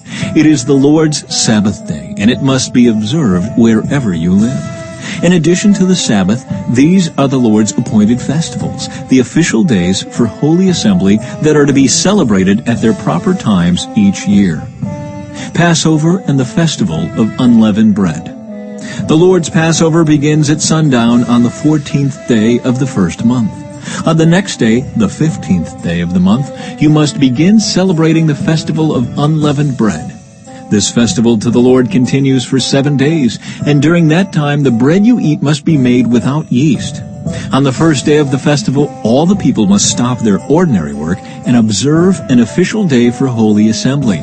For 7 days you must present special gifts to the Lord. On the 7th day, the people must again stop all their ordinary work to observe an official day for holy assembly. Celebration of First Harvest. Then the Lord said to Moses, "Give the following instructions to the people of Israel. When you enter the land I am giving you, and you harvest its first crops, bring the priest a bundle of grain from the first cutting of your grain harvest. On the day after the Sabbath, the priest will lift it up before the Lord so it may be accepted on your behalf. On that same day you must sacrifice a 1-year-old male lamb with no defects as a burnt offering to the Lord. With it you must present a grain offering consisting of 4 quarts of choice flour moistened with olive oil. It will be a special gift, a pleasing aroma to the Lord. You must also offer 1 quart of wine as a liquid offering. Do not eat any bread or roasted grain or fresh kernels on that day until you bring this offering to your God. This is a permanent law for you, and it must be observed from generation to generation wherever you live." The Festival of Harvest. From the day after the Sabbath, the day you bring the bundle of grain to be lifted up as a special offering, count off 7 full weeks. Keep counting until the day after the 7th Sabbath, 50 days later. Then present an offering of new grain to the Lord. From wherever you live, bring 2 loaves of bread to be lifted up before the Lord as a special offering. Make these loaves from 4 quarts of choice flour and bake them with yeast. They will be an offering to the Lord from the first of your crops. Along with the bread, present 7 one-year-old male lambs with no defects, 1 young bull, and 2 rams as burnt offerings to the Lord. These burnt offerings, together with the grain offerings and liquid offerings, will be a special gift, a pleasing aroma to the Lord. Then you must offer 1 male goat as a sin offering, and 2 one-year-old male lambs as a peace offering. The priest will lift up the 2 lambs as a special offering to the Lord, together with the loaves representing the first of your crops. These offerings, which are holy to the Lord, belong to the priests. That same day will be proclaimed an official day for holy assembly, a day on which you do no ordinary work. This is a permanent law for you, and it must be observed from generation to generation wherever you live. When you harvest the crops of your land, do not harvest the grain along the edges of your fields, and do not pick up what the harvesters drop. Leave it for the poor and the foreigners living among you. I am the Lord your God. The Festival of Trumpets. The Lord said to Moses, "Give the following instructions to the people of Israel. On the first day of the appointed month in early autumn, you are to observe a day of complete rest. It will be an official day for holy assembly, a day commemorated with loud blasts of a trumpet. You must do no ordinary work on that day. Instead, you are to present special gifts to the Lord." The Day of Atonement. Then the Lord said to Moses, "Be careful to celebrate the Day of Atonement on the 10th day of that same month, 9 days after the Festival of Trumpets. You must observe it as an official day for holy assembly, a day to deny yourselves and present special gifts to the Lord. Do no work during that entire day, because it is the Day of Atonement when offerings of purification are made for you, making you right with the Lord your God. All who do not deny themselves that day will be cut off from God's people, and I will destroy anyone among you who does any work on that day. You must not do any work at all. This is a permanent law for you, and it must be observed from generation to generation, wherever you live. This will be a Sabbath day of complete rest for you, and on that day you must deny yourselves. This day of rest will begin at sundown on the 9th day of the month and extend until sundown on the 10th day." The Festival of Shelters. And the Lord said to Moses, "Give the following instructions to the people of Israel. Begin celebrating the Festival of Shelters on the 15th day of the appointed month, 5 days after the Day of Atonement. This festival to the Lord will last for 7 days. On the first day of the festival, you must proclaim an official day for holy assembly, when you do no ordinary work. For 7 days you must present special gifts to the Lord. The 8th day is another holy day on which you present your special gifts to the Lord. This will be a solemn occasion, and no ordinary work may be done that day. These are the Lord's appointed festivals. Celebrate them each year as official days for holy assembly by presenting special gifts to the Lord: burnt offerings, grain offerings, sacrifices, and liquid offerings, each on its proper day. These festivals must be observed in addition to the Lord's regular Sabbath days, and the offerings are in addition to your personal gifts, the offerings you give to fulfill your vows, and the voluntary offerings you present to the Lord. Remember that this 7-day festival to the Lord, the Festival of Shelters, begins on the 15th day of the appointed month, after you have harvested all the produce of the land. The first day and the 8th day of the festival will be days of complete rest. On the first day, gather branches from magnificent trees, palm fronds, boughs from leafy trees, and willows that grow by the streams. Then celebrate with joy before the Lord your God for 7 days. You must observe this festival to the Lord for 7 days every year. This is a permanent law for you, and it must be observed in the appointed month from generation to generation. For 7 days you must live outside in little shelters. All native-born Israelites must live in shelters. This will remind each new generation of Israelites that I made their ancestors live in shelters when I rescued them from the land of Egypt. I am the Lord your God. So Moses gave the Israelites these instructions regarding the annual festivals of the Lord.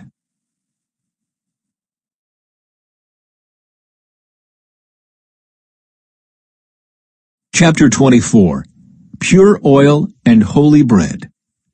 The Lord said to Moses, "Command the people of Israel to bring you pure oil of pressed olives for the light, to keep the lamps burning continually.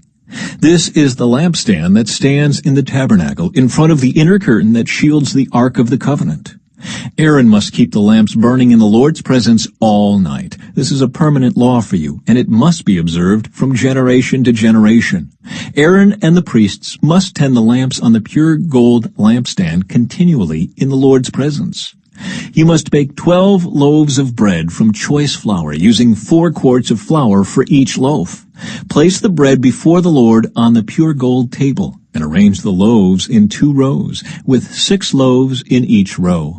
Put some pure frankincense near each row to serve as a representative offering, a special gift presented to the Lord.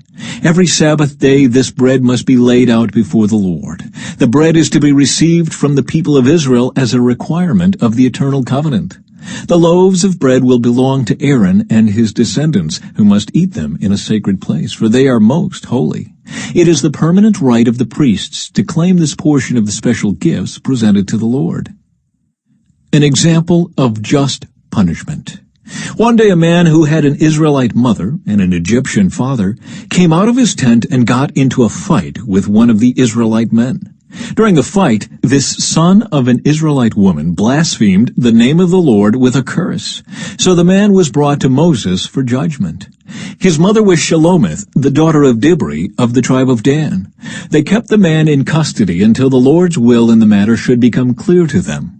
Then the Lord said to Moses, "Take the blasphemer outside the camp and tell all those who heard the curse to lay their hands on his head. Then let the entire community stone him to death. Say to the people of Israel, those who curse their God will be punished for their sin. Anyone who blasphemes the name of the Lord must be stoned to death by the whole community of Israel. Any native-born Israelite or foreigner among you who blasphemes the name of the Lord must be put to death. Anyone who takes another person's life must be put to death. Anyone who kills another person's animal must pay for it in full, a live animal for the animal that was killed. Anyone who injures another person must be dealt with according to the injury inflicted, a fracture for a fracture, an eye for an eye, a tooth for a tooth. Whatever anyone does to injure another person must be paid back in kind. Whoever kills an animal must pay for it in full, but whoever kills another person must be put to death. The same standard applies both to native-born Israelites and to the foreigners living among you. I am the Lord, your God." After Moses gave all these instructions to the Israelites, they took the blasphemer outside the camp and stoned him to death. The Israelites did just as the Lord had commanded Moses.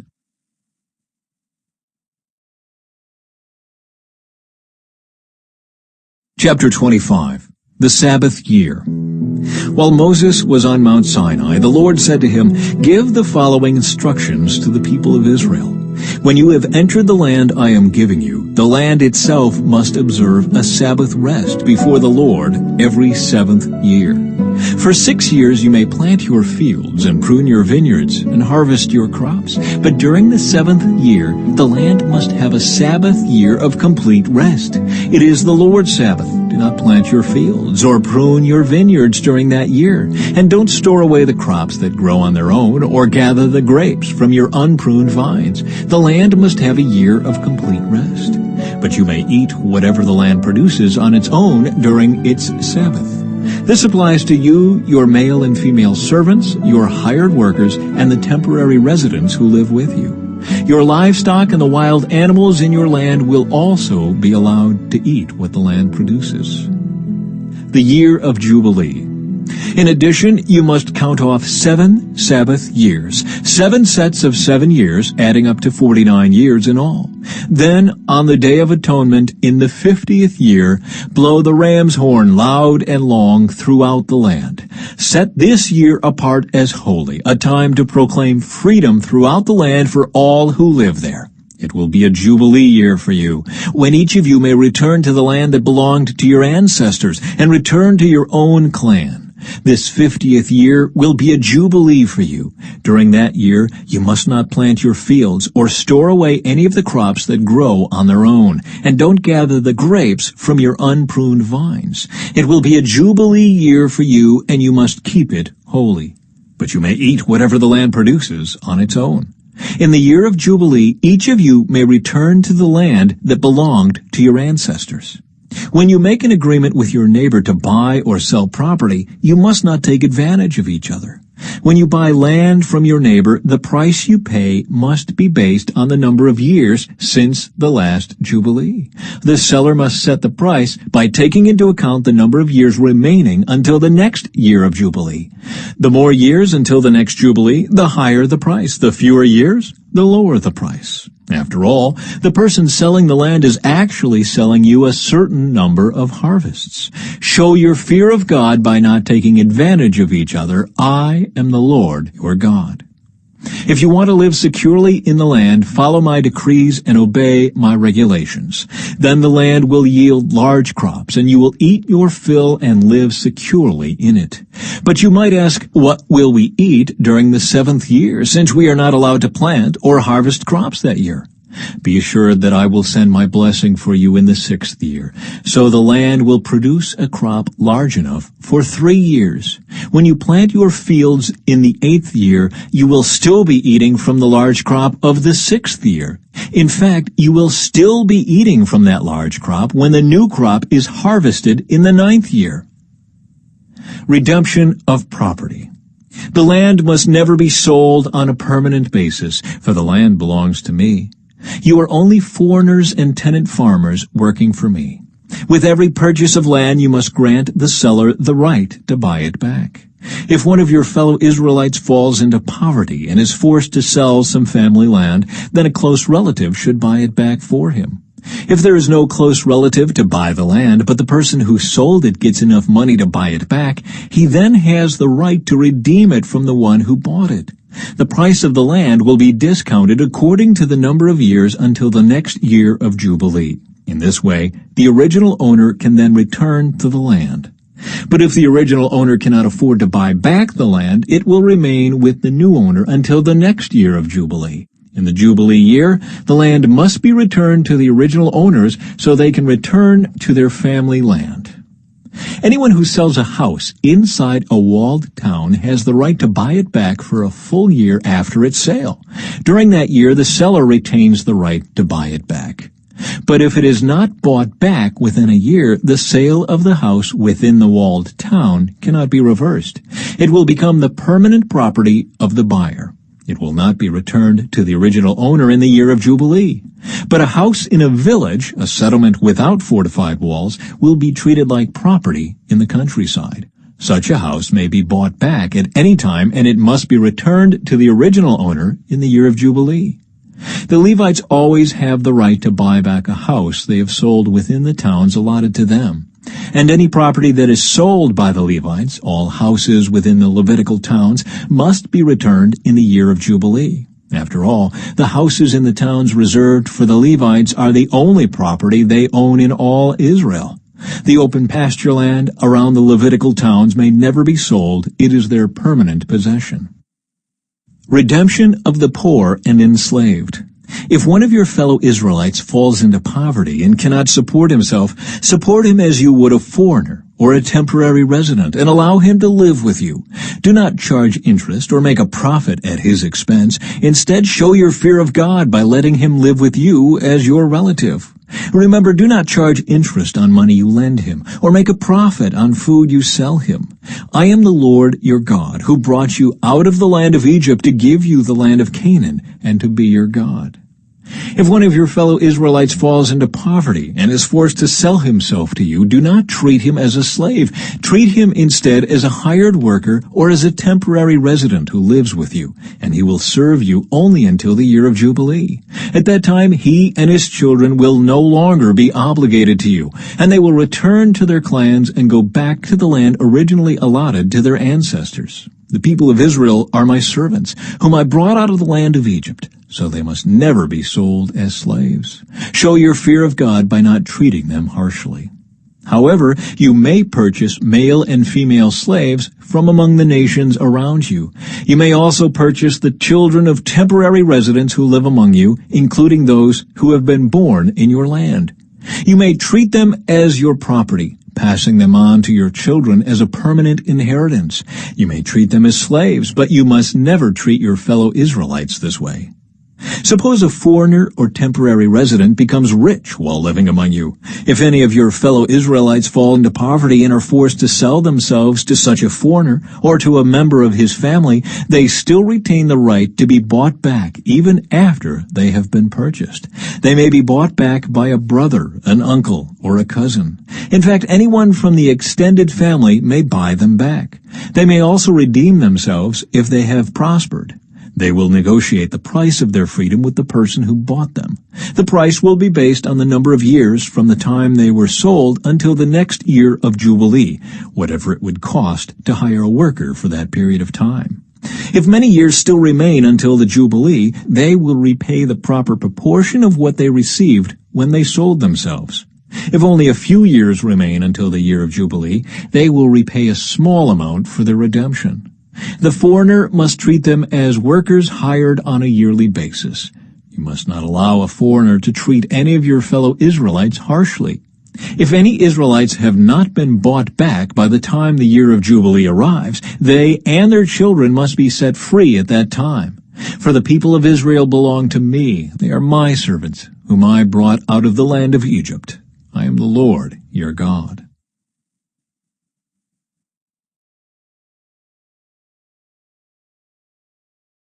Chapter 26. Blessings for Obedience.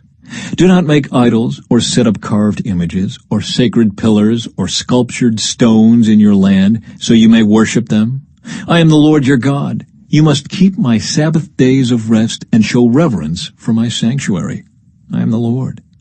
If you follow my decrees and are careful to obey my commands, I will send you the seasonal rains. The land will then yield its crops, and the trees of the field will produce their fruit.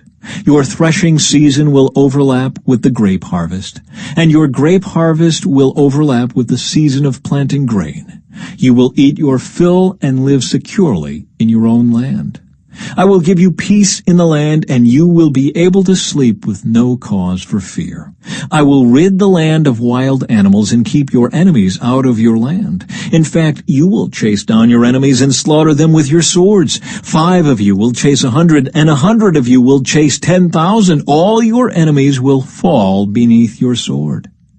I will look favorably upon you, making you fertile and multiplying your people, and I will fulfill my covenant with you. You will have such a surplus of crops that you will need to clear out the old grain to make room for the new harvest. I will live among you, and I will not despise you. I will walk among you. I will be your God, and you will be my people. I am the Lord your God, who brought you out of the land of Egypt, so you would no longer be their slaves. I broke the yoke of slavery from your neck, so you can walk with your heads held high. Punishments for disobedience. However, if you do not listen to me or obey all these commands, and if you break my covenant by rejecting my decrees, treating my regulations with contempt, and refusing to obey my commands, I will punish you. I will bring sudden terrors upon you, wasting diseases and burning fevers that will cause your eyes to fail and your life to ebb away. You will plant your crops in vain because your enemies will eat them. I will turn against you, and you will be defeated by your enemies. Those who hate you will rule over you, and you will run even when no one is chasing you. And if, in spite of all this, you still disobey me, I will punish you 7 times over for your sins. I will break your proud spirit by making the skies as unyielding as iron and the earth as hard as bronze. All your work will be for nothing, for your land will yield no crops and your trees will bear no fruit. If even then you remain hostile toward me and refuse to obey me, I will inflict disaster on you 7 times over for your sins. I will send wild animals that will rob you of your children and destroy your livestock. Your numbers will dwindle and your roads will be deserted. And if you fail to learn the lesson and continue your hostility toward me, then I myself will be hostile toward you. I will personally strike you with calamity 7 times over for your sins. I will send armies against you to carry out the curse of the covenant you have broken. When you run to your towns for safety, I will send a plague to destroy you there, and you will be handed over to your enemies. I will destroy your food supply, so that 10 women will need only 1 oven to bake bread for their families. They will ration your food by weight, and though you have food to eat, you will not be satisfied. If in spite of all this you still refuse to listen and still remain hostile toward me, then I will give full vent to my hostility. I myself will punish you 7 times over for your sins. Then you will eat the flesh of your own sons and daughters. I will destroy your pagan shrines and knock down your places of worship. I will leave your lifeless corpses piled on top of your lifeless idols, and I will despise you. I will make your cities desolate and destroy your places of pagan worship. I will take no pleasure in your offerings that should be a pleasing aroma to me. Yes, I myself will devastate your land, and your enemies who come to occupy it will be appalled at what they see.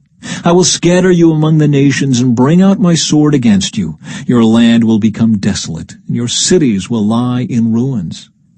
Then, at last, the land will enjoy its neglected Sabbath years, as it lies desolate while you are in exile in the land of your enemies. Then the land will finally rest and enjoy the Sabbaths it missed. As long as the land lies in ruins, it will enjoy the rest you never allowed it to take every seventh year while you lived in it. And for those of you who survive, I will demoralize you in the land of your enemies. You will live in such fear that the sound of a leaf driven by the wind will send you fleeing. You will run as though fleeing from a sword, and you will fall even when no one pursues you. Though no one is chasing you, you will stumble over each other as though fleeing from a sword. You will have no power to stand up against your enemies. You will die among the foreign nations and be devoured in the land of your enemies. Those of you who survive will waste away in your enemies' lands because of their sins and the sins of their ancestors. But at last my people will confess their sins and the sins of their ancestors for betraying me and being hostile toward me. When I have turned their hostility back on them and brought them to the land of their enemies, then at last their stubborn hearts will be humbled, and they will pay for their sins. Then I will remember my covenant with Jacob, and my covenant with Isaac, and my covenant with Abraham, and I will remember the land. For the land must be abandoned to enjoy its years of Sabbath rest as it lies deserted. At last, the people will pay for their sins, for they have continually rejected my regulations and despised my decrees. But despite all this, I will not utterly reject or despise them while they are in exile in the land of their enemies. I will not cancel my covenant with them by wiping them out, for I am the Lord their God. For their sakes I will remember my ancient covenant with their ancestors, whom I brought out of the land of Egypt, in the sight of all the nations, that I might be their God. I am the Lord. These are the decrees, regulations, and instructions that the Lord gave through Moses on Mount Sinai, as evidence of the relationship between himself and the Israelites.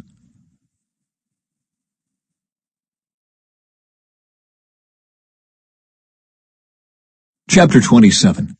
Redemption of gifts offered to the Lord. The Lord said to Moses, "Give the following instructions to the people of Israel. If anyone makes a special vow to dedicate someone to the Lord by paying the value of that person, here is the scale of values to be used. A man between the ages of 20 and 60 is valued at 50 shekels of silver, as measured by the sanctuary shekel. A woman of that age is valued at 30 shekels of silver. A boy between the ages of 5 and 20 is valued at 20 shekels of silver. A girl of that age is valued at 10 shekels of silver.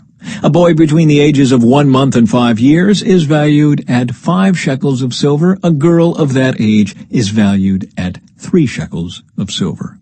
A man older than 60 is valued at 15 shekels of silver. A woman of that age is valued at 10 shekels of silver. If you desire to make such a vow but cannot afford to pay the required amount, take the person to the priest. He will determine the amount for you to pay based on what you can afford. If your vow involves giving an animal that is acceptable as an offering to the Lord, any gift to the Lord will be considered holy. You may not exchange or substitute it for another animal, neither a good animal for a bad one, nor a bad animal for a good one. But if you do exchange one animal for another, then both the original animal and its substitute will be considered holy. If your vow involves an unclean animal, one that is not acceptable as an offering to the Lord, then you must bring the animal to the priest. He will assess its value, and his assessment will be final, whether high or low. If you want to buy back the animal, you must pay the value set by the priest, plus 20%. If someone dedicates a house to the Lord, the priest will come to assess its value. The priest's assessment will be final, whether high or low. If the person who dedicated the house wants to buy it back, he must pay the value set by the priest, plus 20%. Then the house will again be his. If someone dedicates to the Lord a piece of his family property, its value will be assessed according to the amount of seed required to plant it. 50 shekels of silver for a field planted with 5 bushels of barley seed. If the field is dedicated to the Lord in the year of Jubilee, then the entire assessment will apply. But if the field is dedicated after the year of Jubilee, the priest will assess the land's value in proportion to the number of years left until the next year of Jubilee. Its assessed value is reduced each year. If the person who dedicated the field wants to buy it back, he must pay the value set by the priest plus 20%. Then the field will again be legally his. But if he does not want to buy it back, and it is sold to someone else, the field can no longer be bought back. When the field is released in the year of Jubilee, it will be holy, a field specially set apart for the Lord. It will become the property of the priests.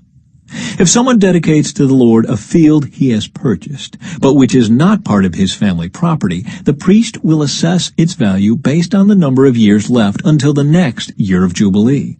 On that day he must give the assessed value of the land as a sacred donation to the Lord. In the year of Jubilee, the field must be returned to the person from whom he purchased it, the one who inherited it as family property.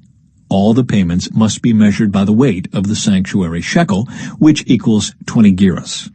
You may not dedicate a firstborn animal to the Lord, for the firstborn of your cattle, sheep, and goats already belong to him. However, you may buy back the firstborn of a ceremonially unclean animal by paying the priest's assessment of its worth, plus 20%.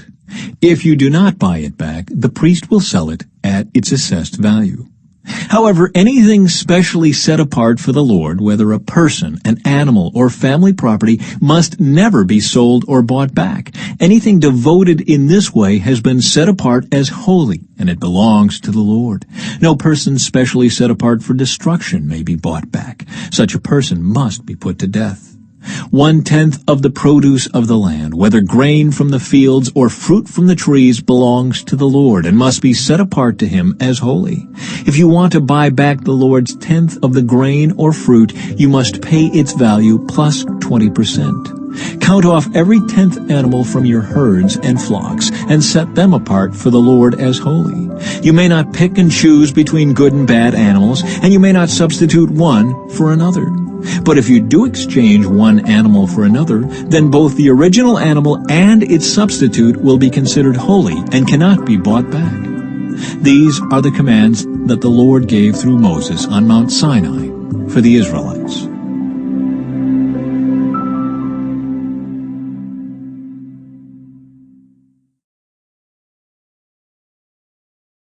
The Book of Numbers, Chapter 1. Registration of Israel's troops. A year after Israel's departure from Egypt, the Lord spoke to Moses in the tabernacle in the wilderness of Sinai. On the first day of the second month of that year, he said, "From the whole community of Israel, record the names of all the warriors by their clans and families. List all the men 20 years old or older who are able to go to war. You and Aaron must register the troops, and you will be assisted by one family leader from each tribe. These are the tribes and the names of the leaders who will assist you. Reuben, Elizur, son of Shader. Simeon, Shelomiel, son of Zurishaddai. Judah, Nashon, son of Amminadab. Issachar, Nathanael, son of Zuar. Zebulun, Eliab, son of Helon. Ephraim, son of Joseph. Elishama, son of Ammihud. Manasseh, son of Joseph. Gamaliel, son of Pedazur. Benjamin, Abidan, son of Gideoni. Dan, Ahizar, son of Ammishaddai. Asher, Pagiel, son of Ochran. Gad, Eliasaph, son of Duel. Naphtali, Ahira, son of Enan. These are the chosen leaders of the community, the leaders of their ancestral tribes, the heads of the clans of Israel. So Moses and Aaron called together these chosen leaders, and they assembled the whole community of Israel on that very day. All the people were registered according to their ancestry by their clans and families. The men of Israel who were 20 years old or older were listed one by one, just as the Lord had commanded Moses. So Moses recorded their names in the wilderness of Sinai. This is the number of men 20 years old or older who were able to go to war, as their names were listed in the records of their clans and families. Reuben, Jacob's oldest son, 46,500. Simeon, 59,300. Gad, 45,650. Judah, 74,600. Issachar, 54,400. Zebulun, 57,400. Ephraim son of Joseph, 40,500. Manasseh son of Joseph, 32,200. Benjamin, 35,400. Dan, 62,700. Asher, 41,500. Naphtali, 53,400. These were the men registered by Moses and Aaron and the 12 leaders of Israel, all listed according to their ancestral descent. They were registered by families, all the men of Israel who were 20 years old or older and able to go to war. The total number was 603,550. But this total did not include the Levites. For the Lord had said to Moses, "Do not include the tribe of Levi in the registration. Do not count them with the rest of the Israelites. Put the Levites in charge of the tabernacle of the covenant, along with all its furnishings and equipment. They must carry the tabernacle and all its furnishings as you travel, and they must take care of it and camp around it. Whenever it is time for the tabernacle to move, the Levites will take it down, and when it is time to stop, they will set it up again. But any unauthorized person who goes too near the tabernacle must be put to death. Each tribe of Israel will camp in a designated area with its own family banner. But the Levites will camp around the tabernacle of the covenant to protect the community of Israel from the Lord's anger. The Levites are responsible to stand guard around the tabernacle." So the Israelites did everything just as the Lord had commanded Moses.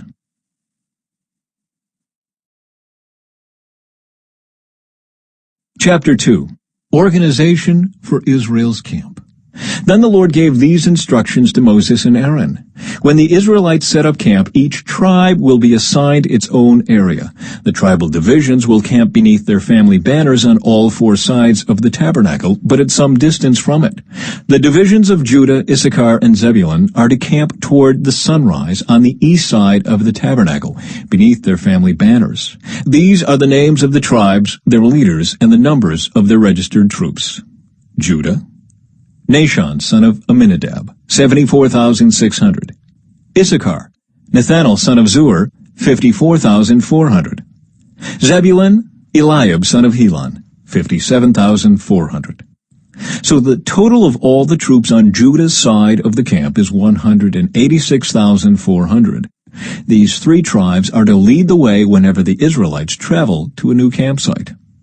The divisions of Reuben, Simeon, and Gad are to camp on the south side of the tabernacle beneath their family banners. These are the names of the tribes, their leaders, and the numbers of their registered troops. Reuben, Elizur, son of Shader, 46,500.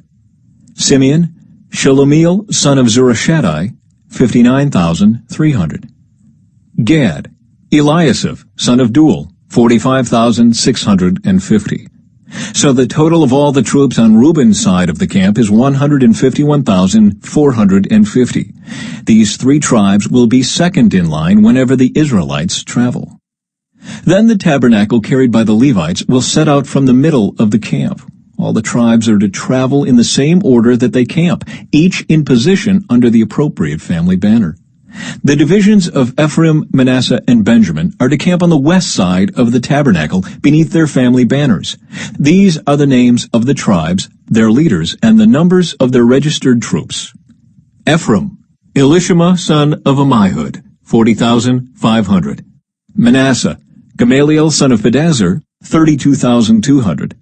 Benjamin, Abidan, son of Gideoni, 35,400. So the total of all the troops on Ephraim's side of the camp is 108,100. These three tribes will be third in line whenever the Israelites travel.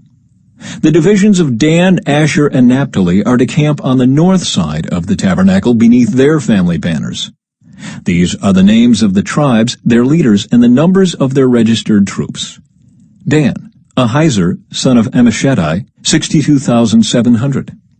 Asher, Pagiel, son of Achran, 41,500. Naphtali, Ahira, son of Enan, 53,400. So So the total of all the troops on Dan's side of the camp is 157,600. These three tribes will be last, marching under their banners whenever the Israelites travel. In summary, the troops of Israel listed by their families totaled 603,550. But as the Lord had commanded, the Levites were not included in this registration. So the people of Israel did everything as the Lord had commanded Moses. Each clan and family set up camp and marched under their banners exactly as the Lord had instructed them.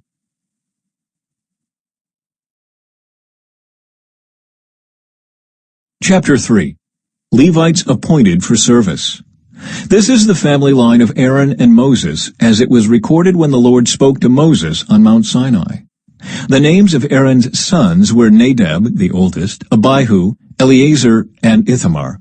These sons of Aaron were anointed and ordained to minister as priests. But Nadab and Abihu died in the Lord's presence in the wilderness of Sinai when they burned before the Lord the wrong kind of fire, different than he had commanded. Since they had no sons, this left only Eleazar and Ithamar to serve as priests with their father Aaron.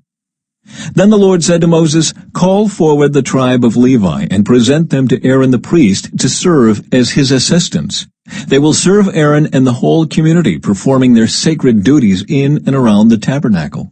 They will also maintain all the furnishings of the sacred tent, serving in the tabernacle on behalf of all the Israelites. Assign the Levites to Aaron and his sons. They have been given from among all the people of Israel to serve as their assistants. Appoint Aaron and his sons to carry out the duties of the priesthood. But any unauthorized person who goes too near the sanctuary must be put to death." And the Lord said to Moses, "Look, I have chosen the Levites from among the Israelites to serve as substitutes for all the firstborn sons of the people of Israel. The Levites belong to me, for all the firstborn males are mine. On the day I struck down all the firstborn sons of the Egyptians, I set apart for myself all the firstborn in Israel, both of people and of animals. They are mine. I am the Lord." Registration of the Levites. The Lord spoke again to Moses in the wilderness of Sinai. He said, "Record the names of the members of the tribe of Levi by their families and clans. List every male who is 1 month old or older." So Moses listed them just as the Lord had commanded. Levi had 3 sons, whose names were Gershon, Kohath, and Merari. The clans descended from Gershon were named after 2 of his descendants, Libni and Shimei. The clans descended from Kohath were named after 4 of his descendants, Amram, Izhar, Hebron, and Uzziel. The clans descended from Merari were named after 2 of his descendants, Malai and Mushai. These were the Levite clans listed according to their family groups. The descendants of Gershon were composed of the clans descended from Libni and Shimei. There were 7,500 males 1 month old or older among these Gershonite clans. They were assigned the area to the west of the tabernacle for their camp. The leader of the Gershonite clans was Eliasaph, son of Lael. These 2 clans were responsible to care for the tabernacle, including the sacred tent with its layers of coverings, the curtain at its entrance, the curtains of the courtyard that surrounded the tabernacle and altar, the curtain at the courtyard entrance, the ropes, and all the equipment related to their use. The descendants of Kohath were composed of the clans descended from Amram, Izhar, Hebron, and Uzziel. There were 8,600 males 1 month old or older among these Kohathite clans. They were responsible for the care of the sanctuary, and they were assigned the area south of the tabernacle for their camp. The leader of the Kohathite clans was Elizaphan, son of Uzziel. These 4 clans were responsible for the care of the ark, the table, the lampstand, the altars, the various articles used in the sanctuary, the inner curtain, and all the equipment related to their use. Eleazar, son of Aaron the priest, was the chief administrator over all the Levites, with special responsibility for the oversight of the sanctuary. The descendants of Merari were composed of the clans descended from Malai and Mushai. There were 6,200 males 1 month old or older among these Merarite clans. They were assigned the area north of the tabernacle for their camp. The leader of the Merarite clans was Zuriel, son of Abihail. These 2 clans were responsible for the care of the frames supporting the tabernacle, the crossbars, the pillars, the bases, and all the equipment related to their use. They were also responsible for the posts of the courtyard and all their bases, pegs, and ropes. The area in front of the tabernacle in the east toward the sunrise was reserved for the tents of Moses and of Aaron and his sons, who had the final responsibility for the sanctuary on behalf of the people of Israel. Anyone other than a priest or Levite who went too near the sanctuary was to be put to death. When Moses and Aaron counted the Levite clans at the Lord's command, the total number was 22,000 males 1 month old or older. Redeeming the firstborn sons. Then the Lord said to Moses, "Now count all the firstborn sons in Israel who are 1 month old or older, and make a list of their names. The Levites must be reserved for me as substitutes for the firstborn sons of Israel. I am the Lord. And the Levites' livestock must be reserved for me as substitutes for the firstborn livestock of the whole nation of Israel." So Moses counted the firstborn sons of the people of Israel, just as the Lord had commanded. The number of firstborn sons who were 1 month old or older was 22,273. Then the Lord said to Moses, "Take the Levites as substitutes for the firstborn sons of the people of Israel, and take the livestock of the Levites as substitutes for the firstborn livestock of the people of Israel. The Levites belong to me. I am the Lord. There are 273 more firstborn sons of Israel than there are Levites. To redeem these extra firstborn sons, collect 5 pieces of silver for each of them, each piece weighing the same as the sanctuary shekel, which equals 20 gerahs. Give the silver to Aaron and his sons as the redemption price for the extra firstborn sons." So Moses collected the silver for redeeming the firstborn sons of Israel who exceeded the number of Levites. He collected 1,365 pieces of silver on behalf of these firstborn sons of Israel, each piece weighing the same as the sanctuary shekel. And Moses gave the silver for the redemption to Aaron and his sons, just as the Lord had commanded.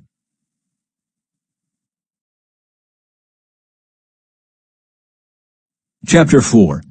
Duties of the Kohathite clan. Then the Lord said to Moses and Aaron, "Record the names of the members of the clans and families of the Kohathite division of the tribe of Levi. List all the men between the ages of 30 and 50 who are eligible to serve in the tabernacle. The duties of the Kohathites at the tabernacle will relate to the most sacred objects. When the camp moves, Aaron and his sons must enter the tabernacle first to take down the inner curtain and cover the Ark of the Covenant with it. Then they must cover the inner curtain with fine goatskin leather and spread over that a single piece of blue cloth.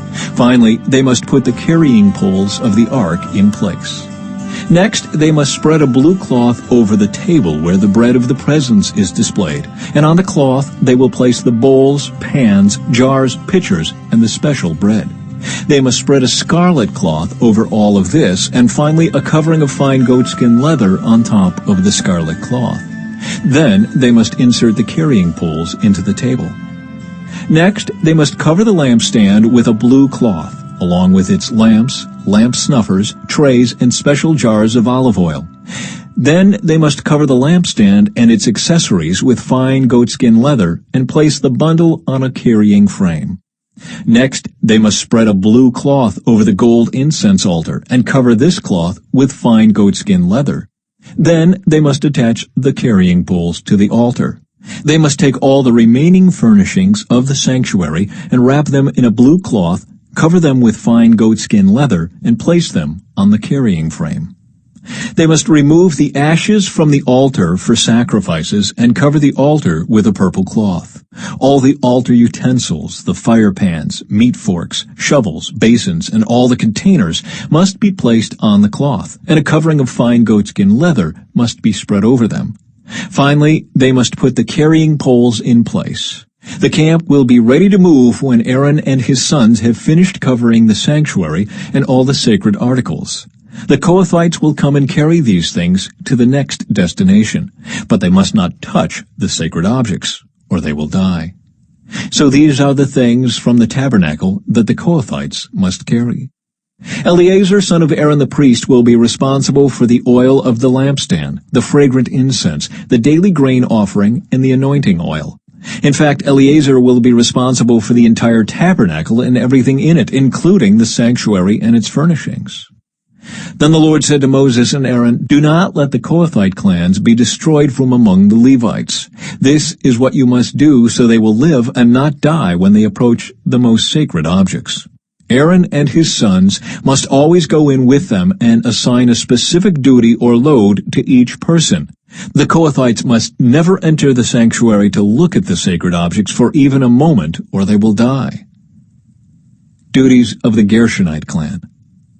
And the Lord said to Moses, "Record the names of the members of the clans and families of the Gershonite division of the tribe of Levi. List all the men between the ages of 30 and 50 who are eligible to serve in the tabernacle. These Gershonite clans will be responsible for general service and carrying loads. They must carry the curtains of the tabernacle itself with its coverings, the outer covering of fine goatskin leather, and the curtain for the tabernacle entrance. They are also to carry the curtains for the courtyard walls that surround the tabernacle and altar, the curtain across the courtyard entrance, the ropes, and all the equipment related to their use. The Gershonites are responsible for all these items. Aaron and his sons will direct the Gershonites regarding all their duties, whether it involves moving the equipment or doing other work. They must assign the Gershonites responsibility for the loads they are to carry. So these are the duties assigned to the Gershonite clans at the tabernacle. They will be directly responsible to Ithamar, son of Aaron the priest. Duties of the Merarite clan.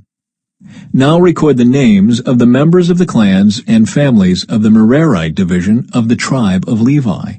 List all the men between the ages of 30 and 50 who are eligible to serve in the tabernacle.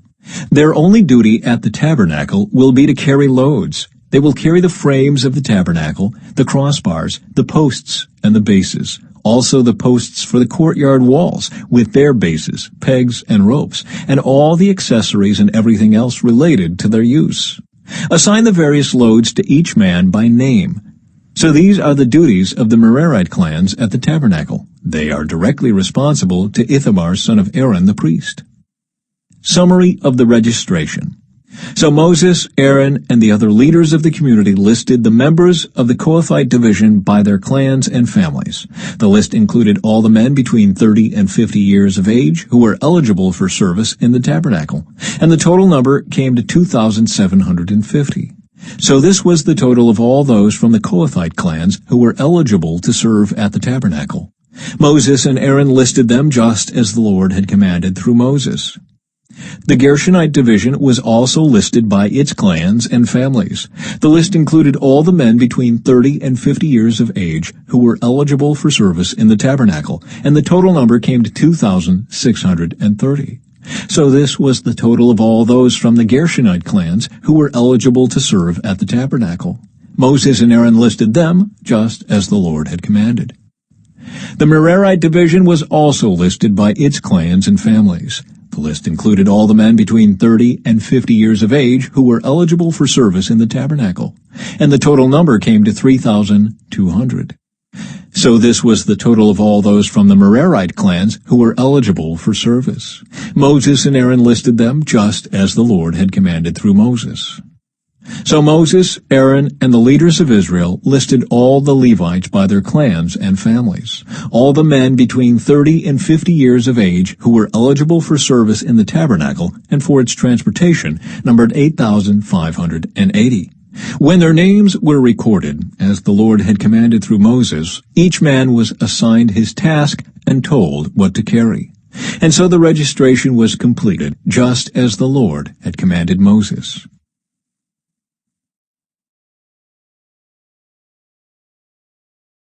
Chapter 5. Purity in Israel's camp.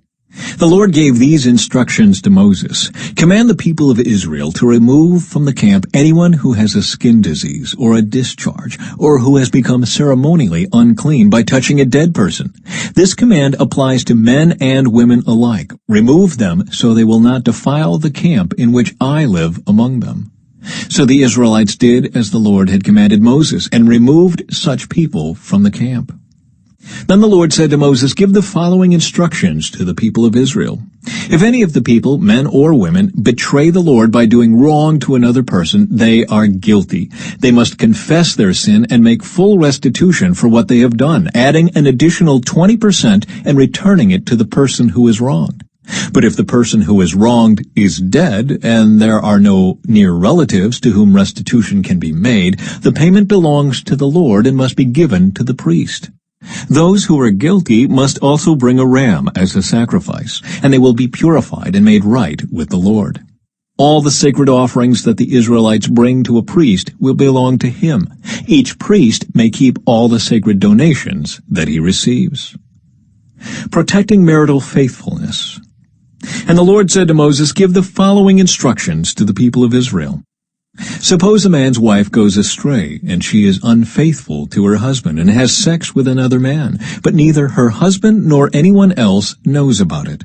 She has defiled herself, even though there was no witness and she was not caught in the act.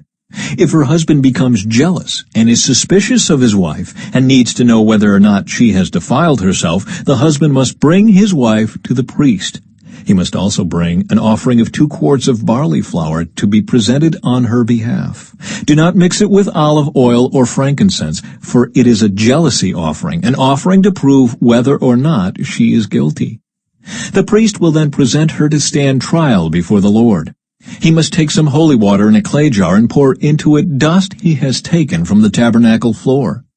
When the priest has presented the woman before the Lord, he must unbind her hair and place in her hands the offering of proof, the jealousy offering, to determine whether her husband's suspicions are justified. The priest will stand before her holding the jar of bitter water that brings a curse to those who are guilty. The priest will then put the woman under oath and say to her, "If no other man has had sex with you, and you have not gone astray and defiled yourself while under your husband's authority, may you be immune from the effects of this bitter water that brings on the curse.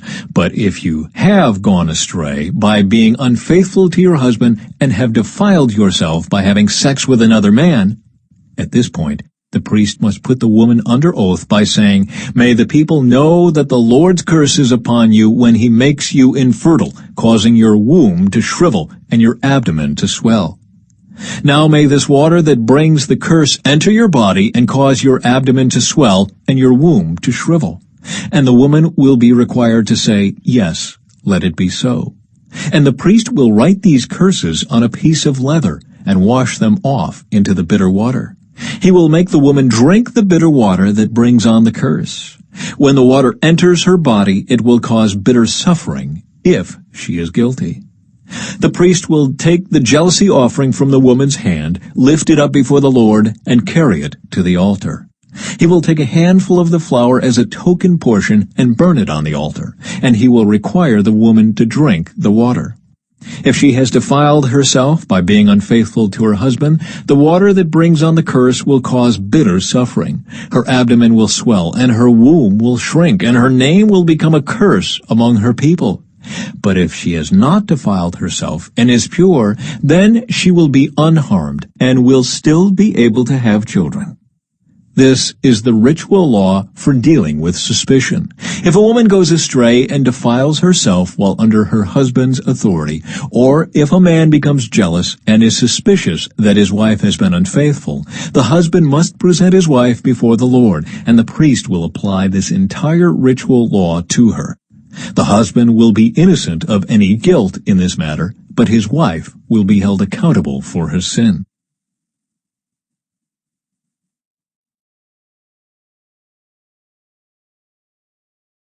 Chapter 6. Nazirite Laws.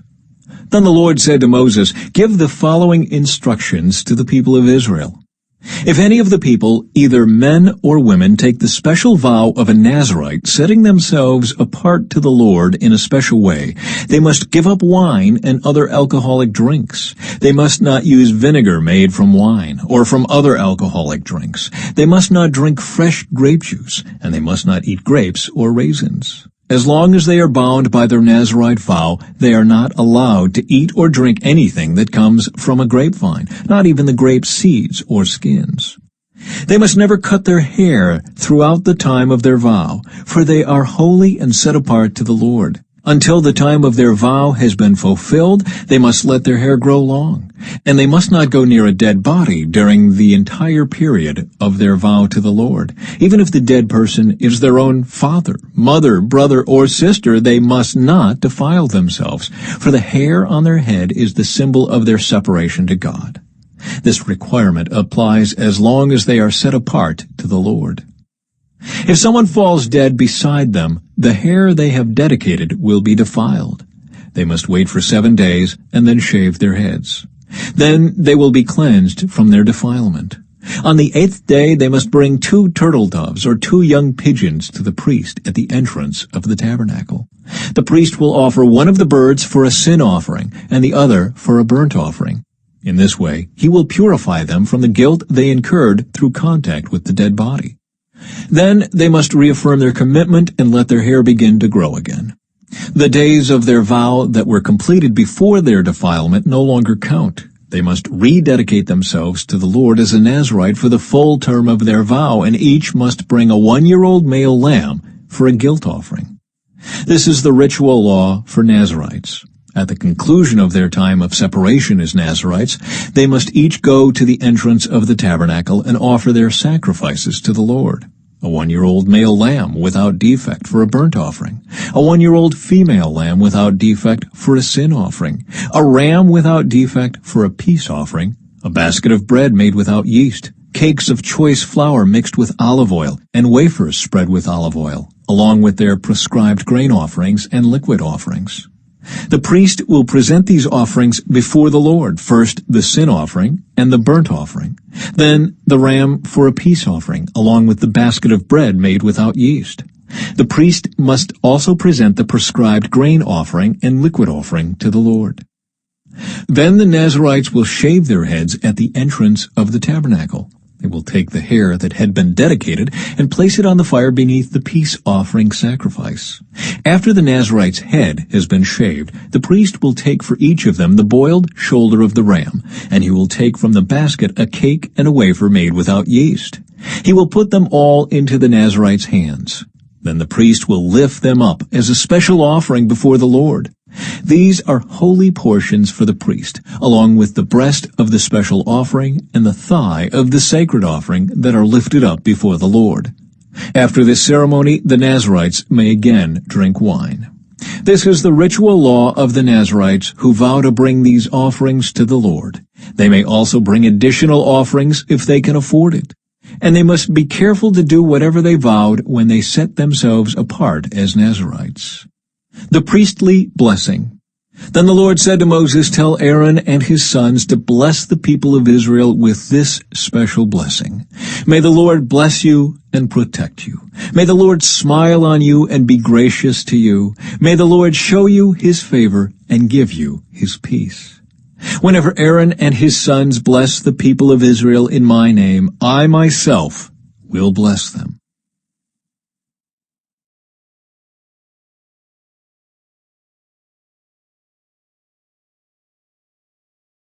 Chapter 7. Offerings of Dedication. On the day Moses set up the tabernacle, he anointed it and set it apart as holy. He also anointed and set apart all its furnishings and the altar with its utensils. Then the leaders of Israel, the tribal leaders who had registered the troops, came and brought their offerings. Together they brought 6 large wagons and 12 oxen. There was a wagon for every 2 leaders and an ox for each leader. They presented these to the Lord in front of the tabernacle. Then the Lord said to Moses, "Receive their gifts, and use these oxen and wagons for transporting the tabernacle. Distribute them among the Levites according to the work they have to do." So Moses took the wagons and oxen and presented them to the Levites. He gave 2 wagons and 4 oxen to the Gershonite division for their work, and he gave 4 wagons and 8 oxen to the Merarite division for their work. All their work was done under the leadership of Ithamar, son of Aaron the priest. But he gave none of the wagons or oxen to the Kohathite division, since they were required to carry the sacred objects of the tabernacle on their shoulders. The leaders also presented dedication gifts for the altar at the time it was anointed. They each placed their gifts before the altar. The Lord said to Moses, "Let one leader bring his gift each day for the dedication of the altar." On the first day, Nahshon, son of Amminadab, leader of the tribe of Judah, presented his offering. His offering consisted of a silver platter weighing 3 1/4 pounds and a silver basin weighing 1 3/4 pounds, as measured by the weight of the sanctuary shekel. These were both filled with grain offerings of choice flour moistened with olive oil. He also brought a gold container weighing 4 ounces, which was filled with incense. He brought a young bull, a ram, and a 1-year-old male lamb for a burnt offering, and a male goat for a sin offering. For a peace offering, he brought 2 bulls, 5 rams, 5 male goats, and 5 1-year-old male lambs. This was the offering brought by Nahshon, son of Amminadab. On the second day, Nethanel, son of Zuar, leader of the tribe of Issachar, presented his offering. His offering consisted of a silver platter weighing 3 1/4 pounds and a silver basin weighing 1 3/4 pounds, as measured by the weight of the sanctuary shekel. These were both filled with grain offerings of choice flour moistened with olive oil. He also brought a gold container weighing 4 ounces, which was filled with incense. He brought a young bull, a ram, and a 1-year-old male lamb for a burnt offering, and a male goat for a sin offering. For a peace offering, he brought 2 bulls, 5 rams, 5 male goats, and 5 1-year-old male lambs. This was the offering brought by Nethanel, son of Zuar.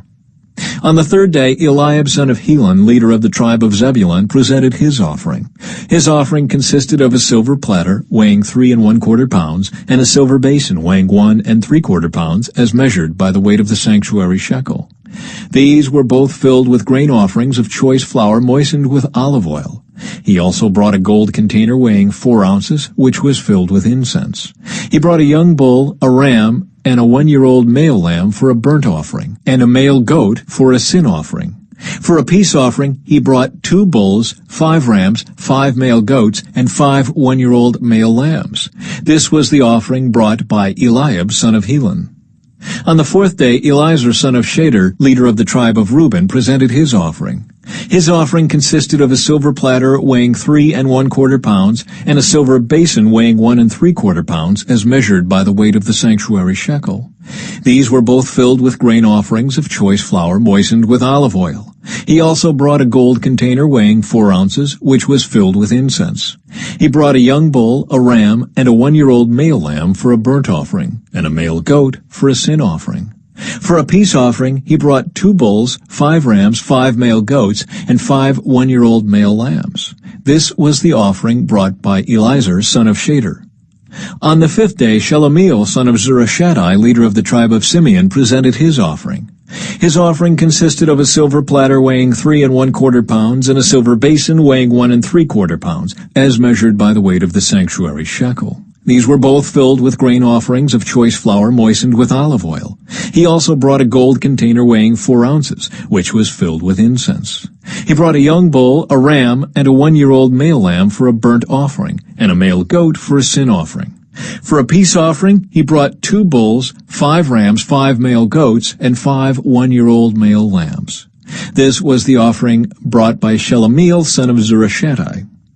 On the sixth day, Eliasaph, son of Duel, leader of the tribe of Gad, presented his offering. His offering consisted of a silver platter weighing 3 1/4 pounds and a silver basin weighing 1 3/4 pounds, as measured by the weight of the sanctuary shekel. These were both filled with grain offerings of choice flour moistened with olive oil. Offerings of choice flour moistened with olive